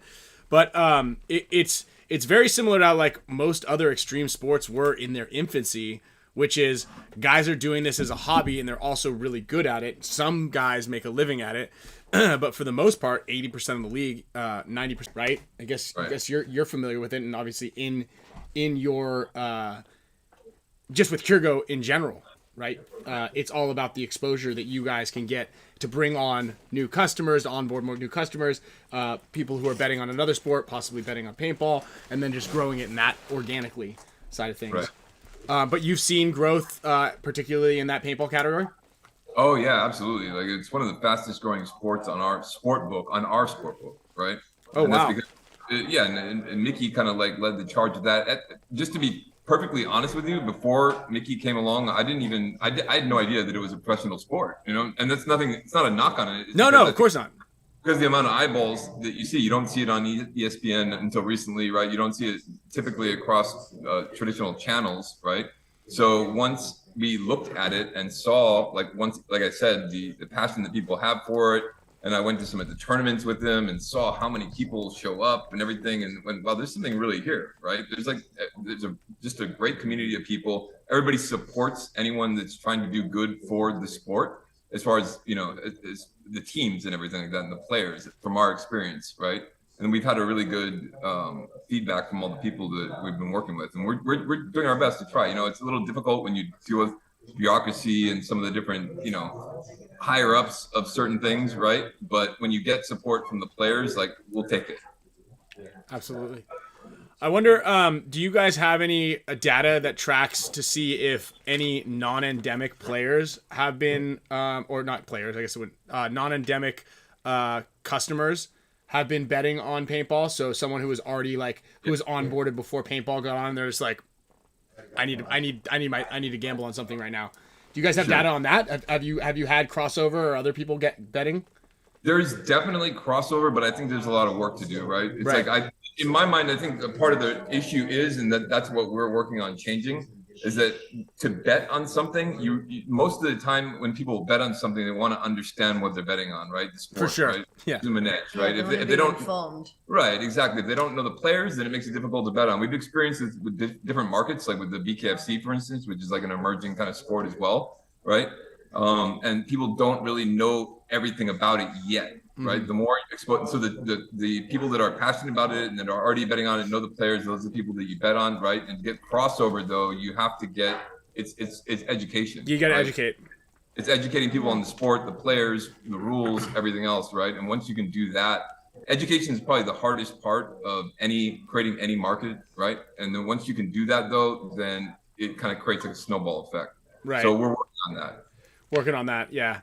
It would be cool to partner with Go Sports, which is obviously what you watch everything on, and just kind of if you can get because obviously you have an attention span when you're trying to educate somebody. You have that you have to grab their attention. You have to grab it from your site in that area where they're like, okay, look at this, bet on this, and here's an excerpt. No one wants to read a couple pages on what's going on. You need to have that hot sizzle reel that sells somebody on the bare knuckle fighting or motocross or paintball or whatever it is you guys are gonna do, and then just give them the cliff notes on how and what and is gonna work. Right. So obviously you need a good a marketing team that can influence somebody well enough and educate them at the same time to jump on board. For sure. But yeah, that's an interesting. What do you guys find? What do you find is the most difficult thing getting people just onboarded in general? I would say, in my experience, I think I might know this answer better than Kevin, just because I'm boots on the ground involved with that part. Yeah, on the ground. I think in the beginning it was finding that players were, like I said earlier, skeptical, right? Mm-hmm. But I think when a lot of you pros started posting it and continue to do so, that's how we really help it bridge. That's what we really need, is that base, right? Like, for example, if you guys really hated it, let's pretend, and never posted about it, never talked about it, didn't support it, then it's like an empty shell. We never be able to get the outside communities involved in paintball. So in the beginning, the challenge was building trust in the sport itself with the culture, you guys. And then as that's happened, and the more you guys keep talking about it, the more you've been posting it, the easier it's become to be able to expand this outside of paintball. Right. Without the support from the inner circle, meaning you guys, there's no base to build off of. Sure. Right. And the more support we have, and the more that we can grow it in the business, in our business, right, the more we can actually provide back to the sport with more exposure, et cetera, right? It's all because it at the end of the day, it's a business, and we all have to run it as such. And you guys are aware of that as well, right? Sure. And the more that we succeed in what we're doing, the more we're able to push back, because we're not looking to make a lot of money in paintball right now. What we're looking to do is grow the base and grow it as a whole, right? It's not the NFL right now, right? It's like, it's not the biggest betting sport in the world, but the more we can kind of grow it together. It's really a partnership between the people that are pushing it for us and us as a brand trying to grow the sport, right? And then feeding it back into the sport, which is you guys. The biggest point of contest that the biggest thing I was able to do to convince Kevin and everybody that paintball was a good idea was that I said, hey, whether it makes $1 billion or $0 in the beginning, just as Kevin said, it's such a small sport in the grand scheme that I will do my part to get as many eyes and as many people participating from the outside world in paintball. So let's just pretend with the current base, it made $1. If I can get it 100 times bigger as a sport than it is now, then we just, with the same amount of work, made $100. And with that idea, I've been doing my best to get as much exposure to the sport, as much outside people as involved. I have like all my friends from other demographics constantly around me, visiting me at events when we're in their cities, things like that. And that was my biggest way to convince Kevin that it's a good idea, and that's been my main role here. And the more we can do that, the more it works for everybody. It's good for the sport, it's good for all the businesses around the sport, and it helps get everybody paid. It's also exciting to be a part of something, trying to grow something, right? It's like it's for me, myself, I've grown other brands, and it's exciting to grow a brand, as it would be for the people that, like you guys, that are currently in it, to see the sport grow as a whole. That's what everybody wants at the end of the day, right? It's good for you guys, it's good for us, it's good for the sport, it's good for everybody watching it. There's more channels to watch it on. It's just, that's how you grow something. Everybody has to be involved, everybody has to take part, and everybody has to trust whatever brand is like pushing it forward. Kevin, have you ever played paintball? Yeah, I have. You know, it stood out to me. Like, this is my experience with paintball. I did not realize, it felt like I was in. So I went out and I with a smile on his face. Stood up and I had all the plans in my head, what I was going to do and how I was going to play it. And what I didn't realize is that when you get shot, it's like getting shot with a bullet. Like, no, it's not the pain part. I just, like, 2 seconds later, I'm out, and I'm like, what the? I didn't know I got hit. It reminded me of, like, it kind of like put in my head that, oh my God, if I was in war right now, I'd be dead. Yeah, that was it. That was curtains. The realization set in, like, man, I'm never going to war, because I literally would have been off the field in like 2 seconds. It was crazy. It was exciting though. It was fun. I had a great time. Yeah, shout out to everybody out there as a service member. We appreciate you guys for everything you guys do. But yeah, I think of the same exact thing, man. You're like, well, there it is. That was it right there. Yeah, because we play these big games. Obviously, we do the tournaments, but whenever we can, we go out and play the large scale, like, scenario type things where there's thousands of people out on the field and you're playing the whole day. And because obviously there's two different aspects in paintball. There's the the small portion of the bell curve that plays in the tournaments, which is I equate to, like, when you're going snowboarding or skiing and you're on the chairlift. There's thousands of acres of a mountain, and everybody out there is doing rec paintball or recreational skiing, and then there's a half pipe, a 30-foot half pipe in the middle with these huge, all this other stuff that we're like, well, that looks cool. I'm not going to do that, and that's where the tournament side of things is like there's that funnel that goes into that tournament aspect of things where it shows everything off. Surfing's the same way, motocross, BMX, like, cool, I'll ride my bike around the street, but I'm not going to go down these tracks and start jumping off stuff. That's for the professionals. But it's cool to kind of maintain or bridge that gap every so often and jump in and play like with the walk-ons. It's also nice if you take last place in a tournament or something like that, you go over there and pad your stats on the recreational players every so often. The targets. Yeah. No, it's an exciting sport though. It was a lot of fun. I had a great time. That's awesome. I like it's pretty funny, like I get this all the time because a lot of people, and we've all gotten it, like, oh, we play professional paintball. They're like, oh, I didn't know that was a sport. And this is also maybe a nudge for you guys at Kirgo, is like, anything that you can do competitively, there is a professional side. Yeah, it doesn't matter what it is, like what they're doing, like pillow fighting and tire wrestling and like car seatbelt wrestling and like ping pong, everything. Like, if there is any possible way to compete, there's going to be an innate human aspect and ability to, like, create a professional side of it. What was that beanbag throwing that was like, you do this when you're drinking, and then next thing you know, it's on ESPN Cornhole. Oh, I thought it was funny. I literally was watching clips about that the other day. Yeah, that's crazy. Yeah. And you're like, hold on, what just happened? These guys are sponsored by Jimmy John's hot dogs, right? And yeah. So yeah, any chance that anybody gets. So for you guys, you're like, all right, cool. It's like that famous scene in I don't know, the movie National Lampoon's Vacation with Chevy Chase. I don't know if everybody who's watching this is old enough to remember this. I know what you're talking about. Yeah, and he goes into they don't have any money left, and he's lost all his money, so they're like, let's go to the Indian casino. We got, like, and it's like, guess a number between 1 and 10. He's like, 7? No. Ah, shit. Like, high card, low card. They're just, like, doing everything they can. Like, we'll bet on people will bet on anything, You know what's funny? So I post paintball clips all the time, obviously, right? And I've gotten tens and tens of millions of views on paintball. So if I don't even know how to quantify the amount of DMs I've gotten that said, what is this and how do I get involved? Mm-hmm. People that have never seen it, never even experienced it. It's been it's just unbelievable. People, it's been a really positively overwhelming response. I've also heard from just recently that a friend of mine who's friends with Max Holloway, I found out he was a pretty avid paintball player as well, which I thought was pretty cool. I didn't know that. Yeah. He plays Rampage with a couple Jackson. of the guys over. Oh, Rampage, yeah. Yeah. GJ. Yeah. Oh, yeah. He was and Marcelo and Tyler had him on for their show.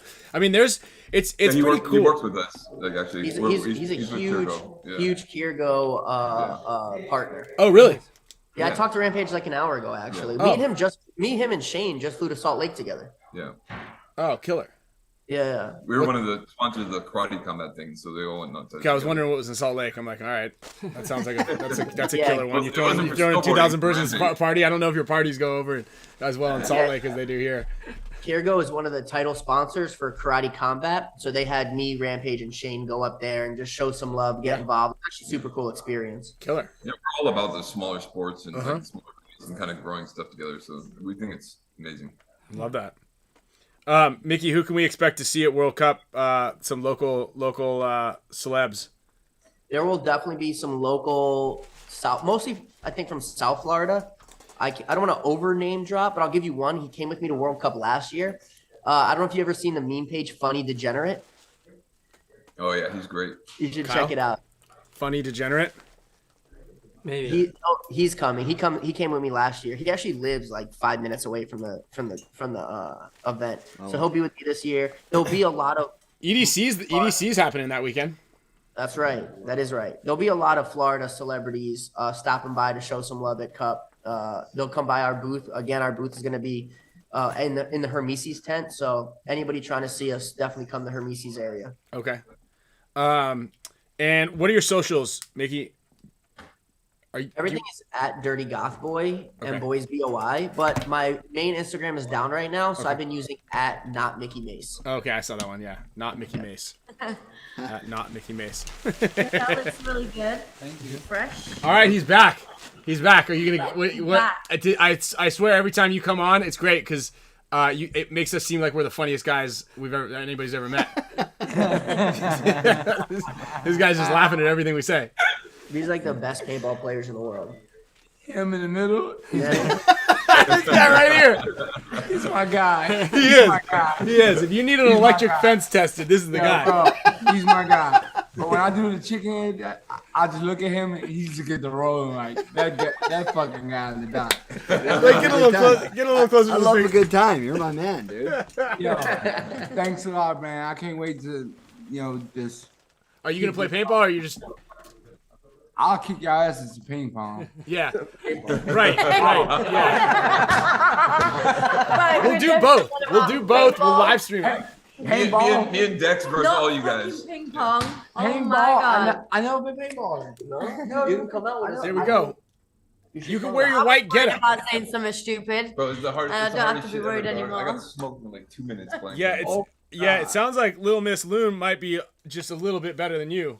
And I will. Oh my God. And I will smoke you at ping pong. I don't know how you're gonna get those fingers in the trigger guard. You might need to like shave those nails down a little bit. Oh yeah, I can play ping pong. Yeah.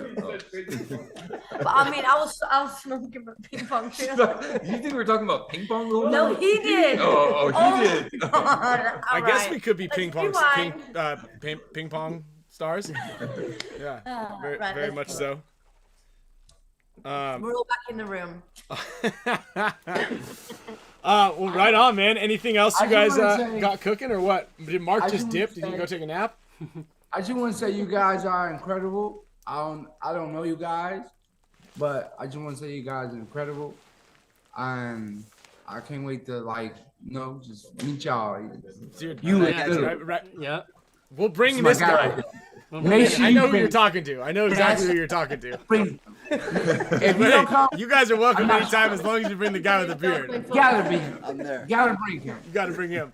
I don't know what you do, who you are. You seem like good guys, but bring that guy. Bring that Bring guy. that Well, right on, man. Thanks, Mickey, for all that. I again appreciate anytime that someone is able to help bridge the gap between one reality in the other, and do any kind of crossover stuff. Like obviously I've been doing this for a long time, and I've done this millions of different times where we get, you know, celebrities from one industry to another, and they come in, they have a good time, and like you said, like there's a lot of celebrity types and professional athletes, and there's a lot of people who played paintball that fall in love with it, and then, you know, their career paths don't allow them to continue playing, or they get busy with other things. But it's nice to see that, you know, you've kind of not only stuck with it, but continue and then kept it within your wheelhouse to make sure that that's still a portion of something that, you know, you love to do. Also, you know, helping your brother to be able to live his dream, which is really cool. Honestly, you also, I can tell you guys from my experience that you don't have a bigger advocate for the sport of paintball than Mickey Mace. Like he's the #1 voice for the community. Everywhere he goes, everything he says, he's passionate about it. You don't have anyone better than him. That's great. That's great. That's great to hear. We appreciate it. Mickey, you're the man. Yeah. Thank you guys. Thank you. How about my brother though? How good is Mark doing? He's crushing it. I'm really glad that he went out and took the leap to go out to that practice. Yeah, man. I'm so proud of him. He's just crushing. I hope he gets Rookie of the Year. I can see that. I can see that. Maybe Who are the other rookies? Oh, then there's Chavi though. Hosky. Chavez. He was because he played for them when they were in the pro division. Yeah. Oh, really? I think he got relegated. Oh shit! Never mind. Yeah. All right. I don't know how that works. Yeah. We'll put the odds. Let's get the odds up on the. Not a bad idea. You know, Matty Marshall and Hinman came up to me at Dub C and said something about Rookie of the Year, my brother.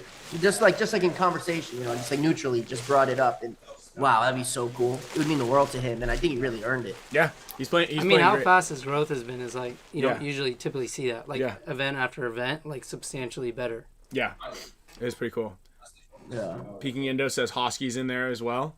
Yeah, I mean, there's it's good. I mean, I think he's certainly in the running for it. But I'll ask Maddie who kind of handles that.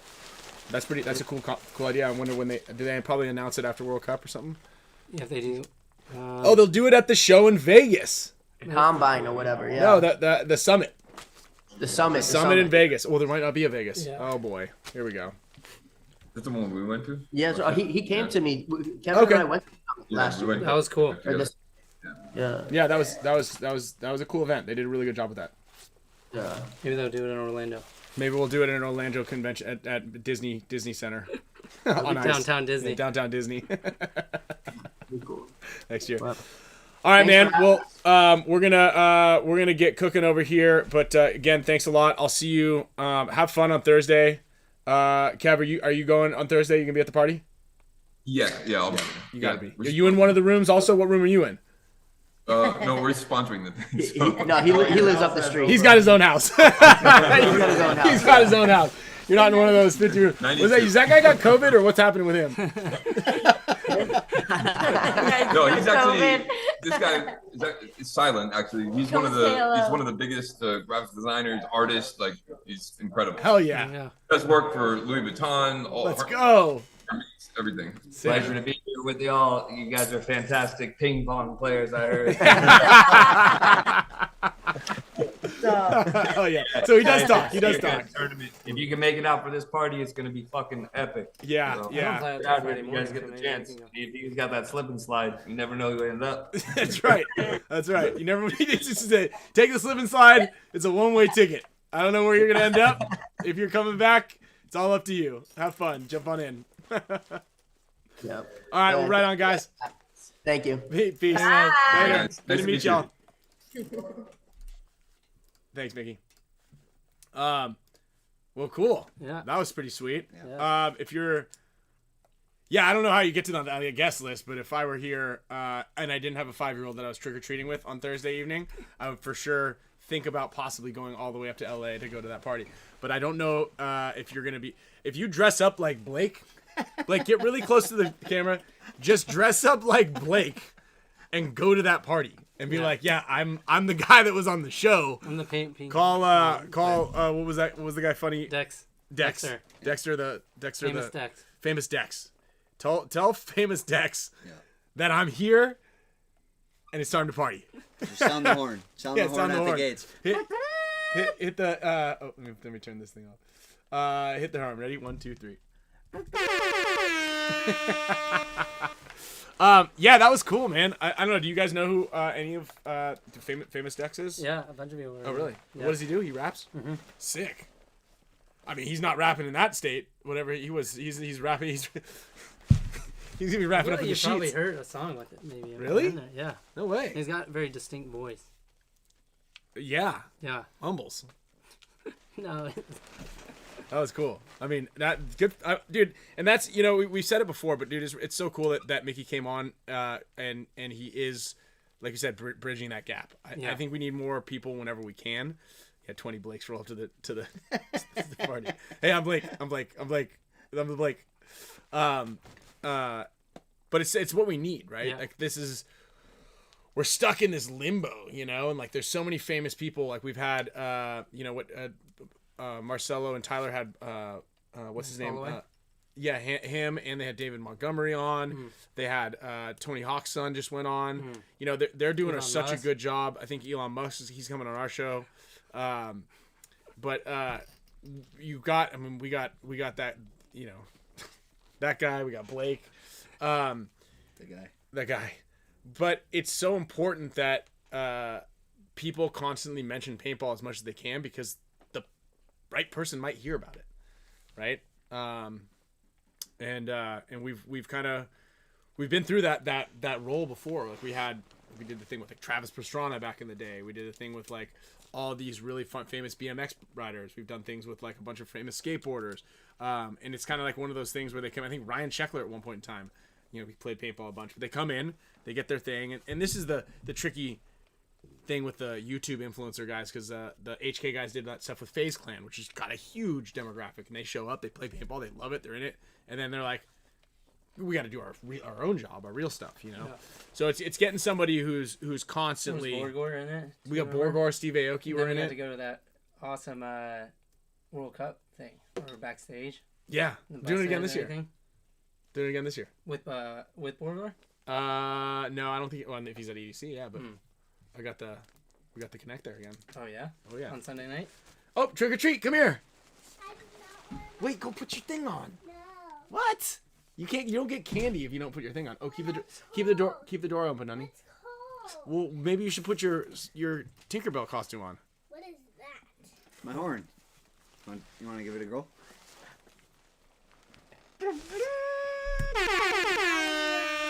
Try it. Give it a go. See, listen.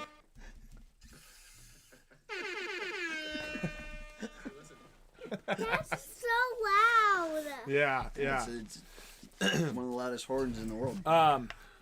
So anyway, There we go. Blake, what? Real quickly, I did want to ask you this, because I think it's important for guys who are going to be practicing the layout coming up here. Mm-hmm. Undeniably, there's going to be a middle section on the field, and you cannot have that candy unless you say trick or treat, and you better.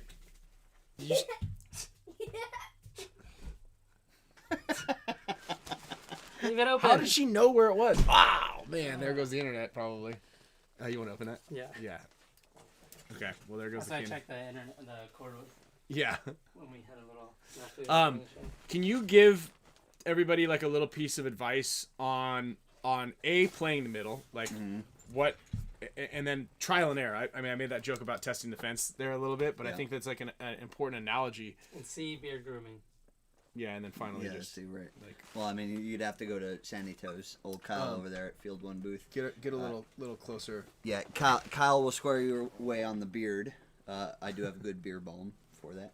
But you're asking some insight to breaking down the middle? Yeah, breaking down just like I think one of the things that I want you to kind of let everybody be okay with is being confident in mistakes. Yep.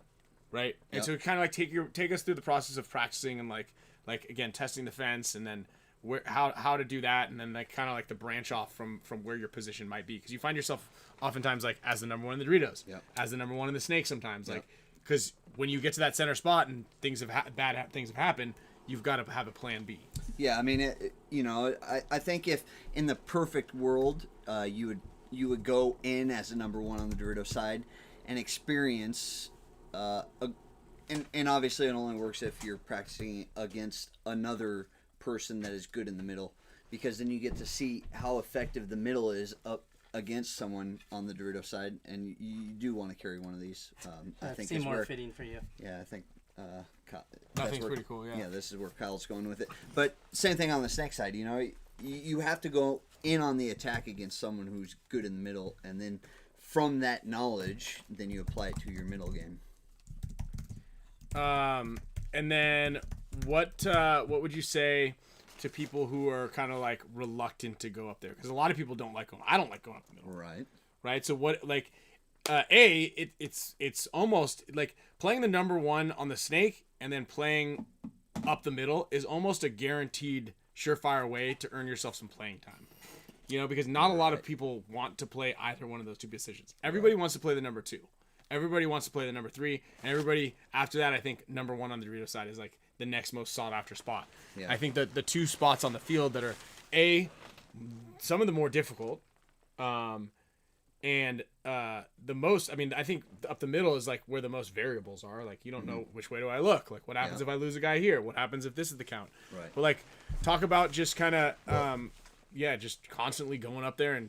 Well, I think you nailed it on the head right there. It has the most variables because you have guys on the left and the right, right? So with that being said, you need someone that not only has a good knowledge of what is going on in every point, such as Marcelo or Kyle or Ryan here. You know, someone who's going to feed you information. You know, that they are really the guys that are going to make you successful in the middle. Yeah, I mean, I've had good moves, but it's only because these guys are feeding me information that I can apply in that moment. Kind of paints a picture of the field in your mind versus just what you can see. Right. I mean, I look cute and all in there, but it's only because these guys have given me everything that I need. What do you look for when you're up there and you're walking the field? Takedowns, baby! Takedowns. Shaka waka! That's what I'm looking for. That's it. Just looking for takedowns. Explain where did that thing just go? Where'd the wheel just go? Yeah, because it is like kind of difficult when you think about it. Like we're trying to always get angles, right, and control them into like a certain section of the field, whether they're in the pocket or just on the snake side or the rear side. With the middle of the field, you have to like play this calculated risk to go into a position where you potentially can get pinched out, which is like what the kind of a big fundamental goal in paintball and how to win games is by getting players into a small section, pinching them out. So I think that's another reason why the middle is there's such a high level of difficulty of it, because you have to put yourself into a situation that typically you don't want to, you know? Right. Where you can get pinched potentially or just slip up and somebody makes a move and they have that on you. Yeah, and I mean, it just comes from trial and error. Yeah. You know, you go up there, you're going to get your ass roasted a few times in the back, you know, and you learn from that moment. Sometimes you just got to get in there and experience it. Yeah. Mm-hmm. Yeah, and I think, and we've said it so many times. I've said it to my guys. It's like in practice, just and sometimes like, and this is like a double-edged sword too with your coaching staff, right? Don't just go in there and be like, I'm gonna be okay with making mistakes, and then not really like tell your coach that that's your kind of your mentality, because sometimes coaches don't play that game, right? But hey, be like, all right, hey, look, I'm gonna play this middle. I'm gonna play it a little bit more recklessly this time. Mm-hmm. And Blake will say that right before the point starts. We'll be walking out there and be like, all right, Blake, go up the middle and do something, and he'll be like, hey, okay, guys, I'm gonna probe a little bit more. Mm-hmm. Right, and then at that point we'll say, all right, cool, or we'll be like, actually, hey, we got something going on the snake side. Can you stay this way?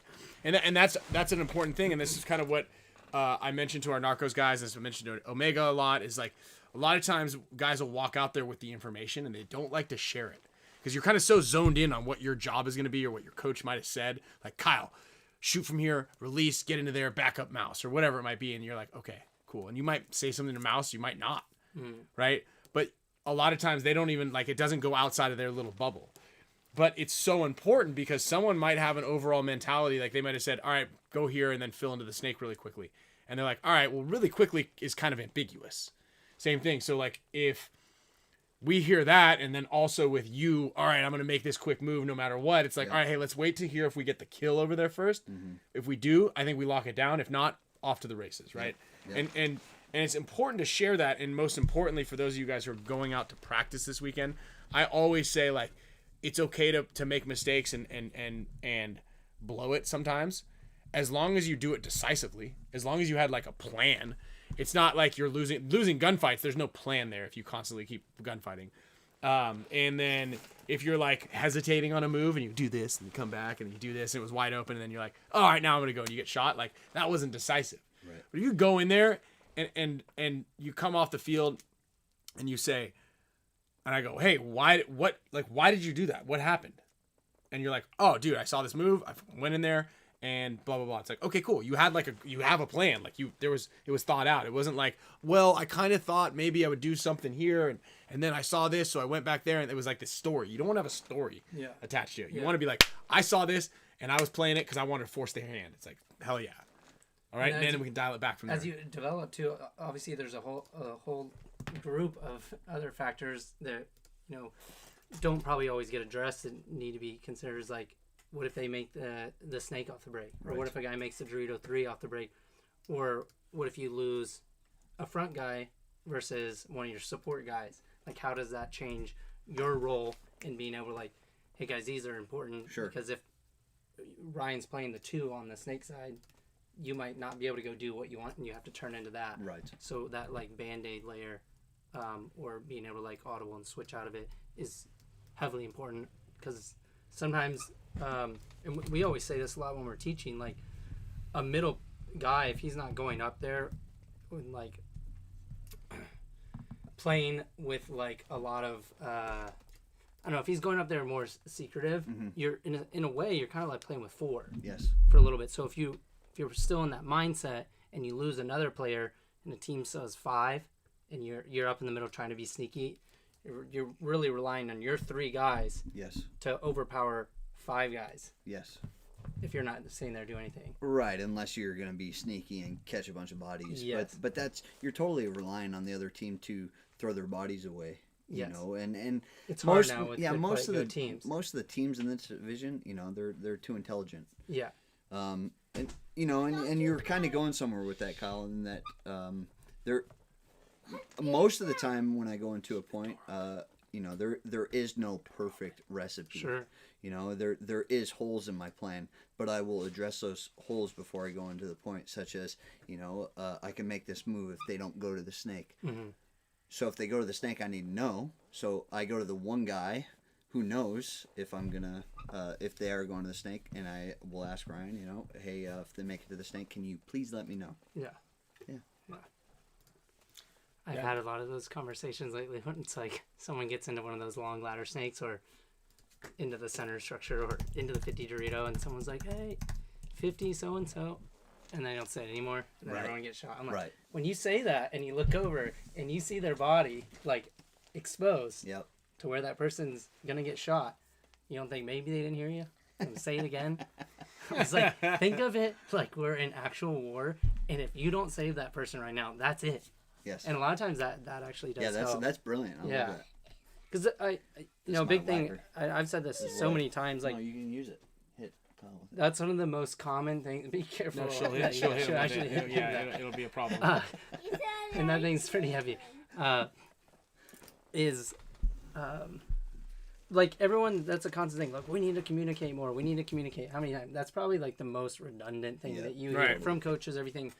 So I've been trying to be like, you need to value the communication, and then you will actually implement it. Because if you care about it and you value it, then you'll be like, shit, I want to communicate just because it's actually important, not because someone's my coach or whoever's yelling at me that I'm not talking enough. Because then it's like the communication is just kind of like there's no really weight to it. It's not that important. It's just screaming, Right. Or you just still don't do it. That defiance level. So. Well, yeah, you have to understand what communication is. Communication is sharing vital information with who needs to hear vital information. Sure. So if you have a vital piece of information and you're just throwing it out in the ether and nobody's grabbing it, that. And unfortunately, in the sport, that's what most players are doing, right? They're just yelling back center because that's what they hear. They need to communicate, so they're yelling back center. Well, drowning out all the important information. Yeah. Sorry, I didn't hear that he was in the 50 Dorito. But I know he's in the back center. Yeah, but I was yelling. Yeah. You heard me yelling. There was a great video on Instagram I saw last night and showed my girlfriend of like you guys have probably seen it, Brandon Cornell and Dalton like trying to get out of the back line of the Doritos, and Dalton's like, can you put this guy in? He's like, I can't right now. And then Brandon's like, actually wait, do this bounce shot. So tells Dalton to do a bounce shot to put a guy in so that he can come out, because that guy got put away from bounce shot, and put the second guy that's holding Brandon. And then I showed her that, and she's like, that's cool, because she's been to the WC. She's like, it sounds like everyone's just screaming stuff. It doesn't make sense. Yeah. So seeing that high level communication is always like a cool thing. That's one thing it's hard for people to understand. Like when we have these slow fields, it is kind of like boring as a viewer that doesn't really understand what's going on. But the communication, like the level of it and the things that are put together, are like really incredible to see. Real quick, as a parting little topic, who do you think are the top middle players in the league? Let's go top 5 in no order.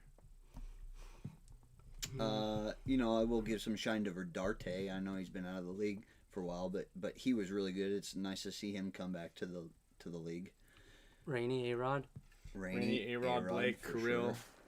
Kirill. Yeah, you gotta give Kirill. Yeah.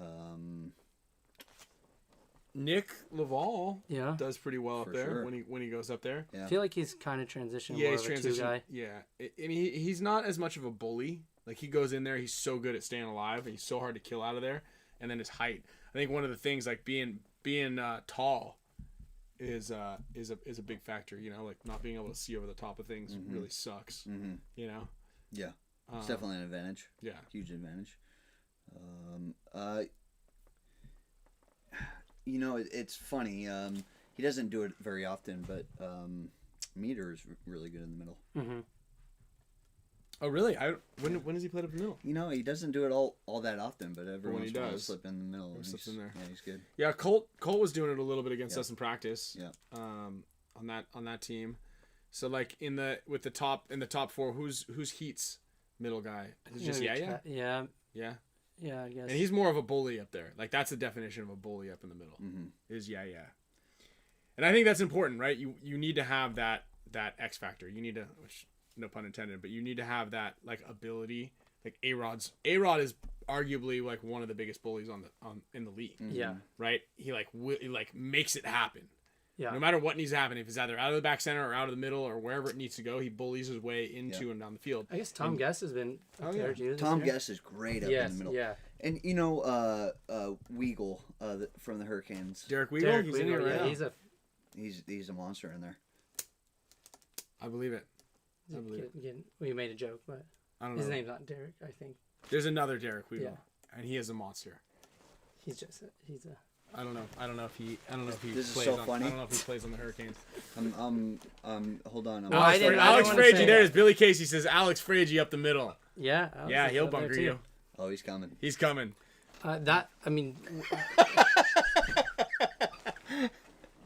Charge.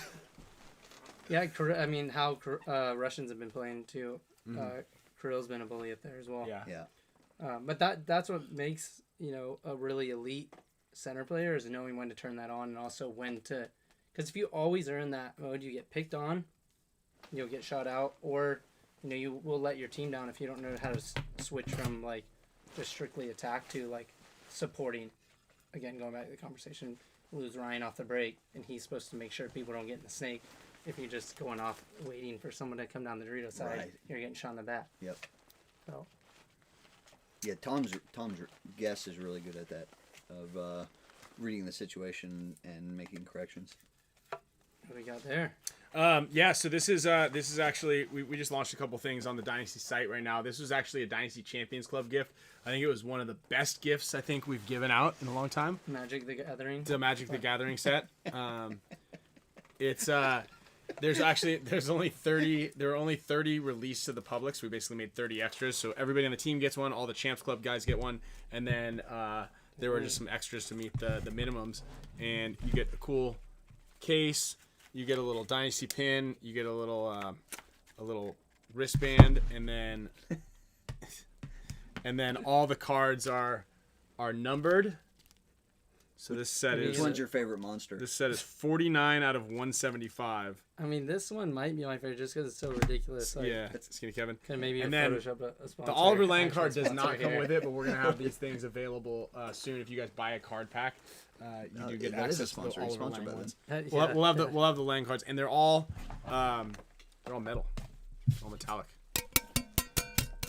That's a nice sound right there. Yeah, this is who we're talking about here. Skinny Kevin. Really cool though. These cards are pretty sweet. And if you get in a pinch, I mean, I think you could cut some. You could. This is a self-defense card For sure. Do you feel this thing? Yeah. This you could. Why in your case is Marcelo like blocked out? And there's like a mustache and a frowning face drawn on yours. Same with Alex's also. Alex has got a big red nose on his. Yeah. And as a third, these are worth their weight in gold. Yes. Blake's got Blake's got one of each of these cards in his wallet because he constantly goes to the grocery store and tries I just to pay did some with research on solid gold, and the marks aren't on here, so I think that's false. Oh. Blake's got an ounce of gold in his wallet that he just walks around in. Do you? Yeah. Let me see it. No. Okay. No, I can tell everybody in the world that I. We still just carry did. an ounce of- Oh, okay. Oh shit. Yeah, so you may as well show it to him. Oh, I just took it on my wallet last night. Yeah. Yeah, would you It's put in it his fridge. in the cup holder of the car? Because you're on vacation, so I don't. Yeah, it's in the rental car. Doors unlocked out front. All right, everybody. Great show. Thank you very much. Go check out dynastypaintball.com. Go to kirgo.com. Use the code. Oh wow, I just. Keep your eye out on Tigerwear. There should be some new stuff up tonight. New drop on. Yeah, it was supposed to be up a little bit earlier today, but so we had to make the we had to make the skeleton. we had to we had to skeletonize Ryan and Kyle doing the show. So excellent work on that, Kyle. Check out kirgo.com. Thank you, Mickey and Mark over there for giving us some insight. Thank you, BFP Gear and Junior, for sponsoring the show and the question of the day.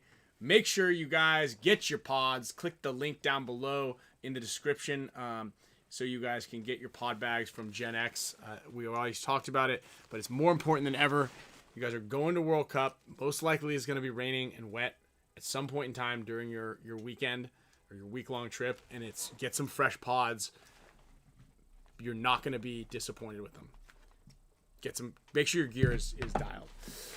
Congratulations to the winners of the show. I spun the wheel on the side. Sarah Denise, Ronnie Dizon won. Jeremy B, Kev Switz, Kristen Hederich, Kev Parker, EP, and Money Mike all winning prizes. We're gonna get some stuff boxed up, sent out to you. A little bit of nectar inside of there. Big shout out to Pate Smith, Law, Alex FRAIGE, HORMESIS. Check out Tigerwear. What do you got? What do you got to plug? Beer bomb. Yeah, we still got a little bit of Balm and Brute products at Cup. Oh, you want okay. some Cup? Yeah, because Yeah, Joey someone's was asking. asking. Yep. We still have just come by the Field 1 Dynasty booth. We'll have a little bit of soap left over. Yeah. Used or new? Is it used soap? All used. All used. Did we stick it to Blake's back? When I go on, sorry. Paintball Passport? Paintball Passport. I will tell that story. Okay. Oh. Don't break too much. I didn't say not anything because I'm assuming something's going to get broken. Just not too much stuff. All right, everybody. Peace.